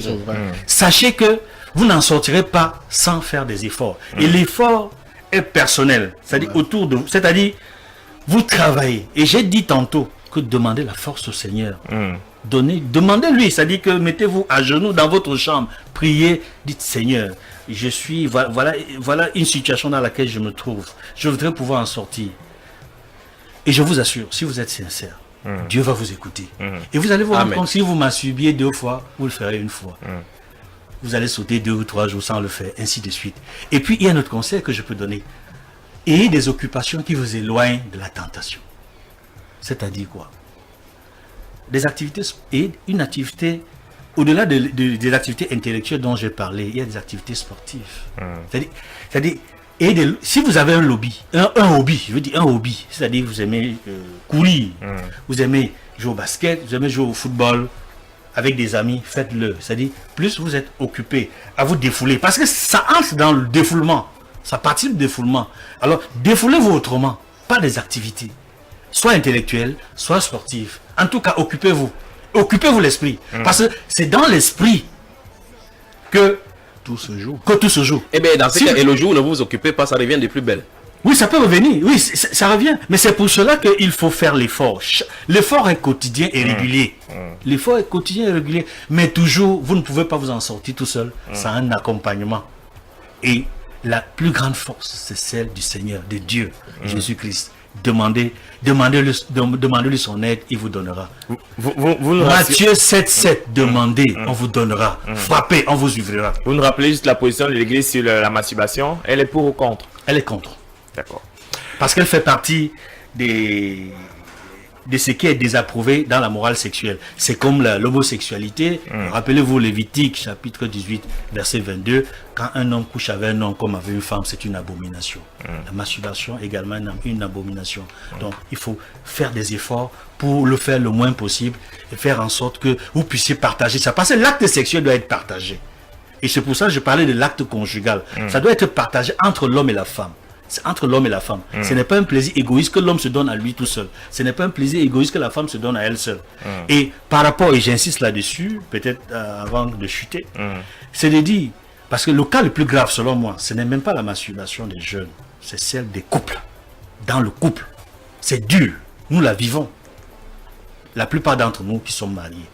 C'est-à-dire, vous êtes en couple, mais des situations vous amènent à vous masturber. Peut-être parce que madame est indisponible. Peut-être parce que le dialogue ne passe pas. Ce que le médecin appelait les situations discordantes. Les couples discordants. Mais il est important dans le couple de se dire des vérités. Parce que plus on s'éloigne dans le couple, plus ça crée des situations soit de masturbation, soit d'infidélité. Merci, chers invités, Dr Blaise Antoine Woudi-Léo, qui est médecin, sexologue, coordonnateur des activités de l'ONG FESPAC, qui aura une séance d'écoute ce samedi à 9h du côté de l'école publique d'Aïdo. Merci au frère Junior Tchabda, qui est prédicateur de la parole de Dieu. Et on va dire merci à Edmond Kamga, excellent journaliste, également théologien. C'est une nouvelle casquette sous laquelle on vient de le découvrir. Mise en onde Landry Lim, supervision générale Roland Makenga. Au micro de présentation, je suis Renaud Eboto. Retrouvons-nous demain lorsqu'il sera 10h avec le même plaisir. Au revoir.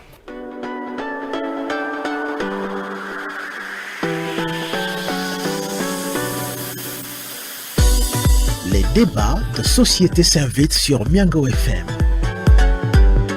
Les marchés brûlent, le transport coûte cher et bien d'autres questions qui polluent votre quotidien. Déposez ça ici. C'est la seule adresse de dépôt légal des questions de société sur votre radio. Tous les jours du lundi au vendredi entre 10h et 11h30. Déposez ça ici. Déposez ça ici. Soulagez-vous de tout ce qui vous agace pour ensemble construire une société meilleure. Déposez ça ici, c'est votre nouvelle émission de débat interactif sur votre radio Miango FM 88.4. Déposez ça ici, une présentation de Renaud Eboto.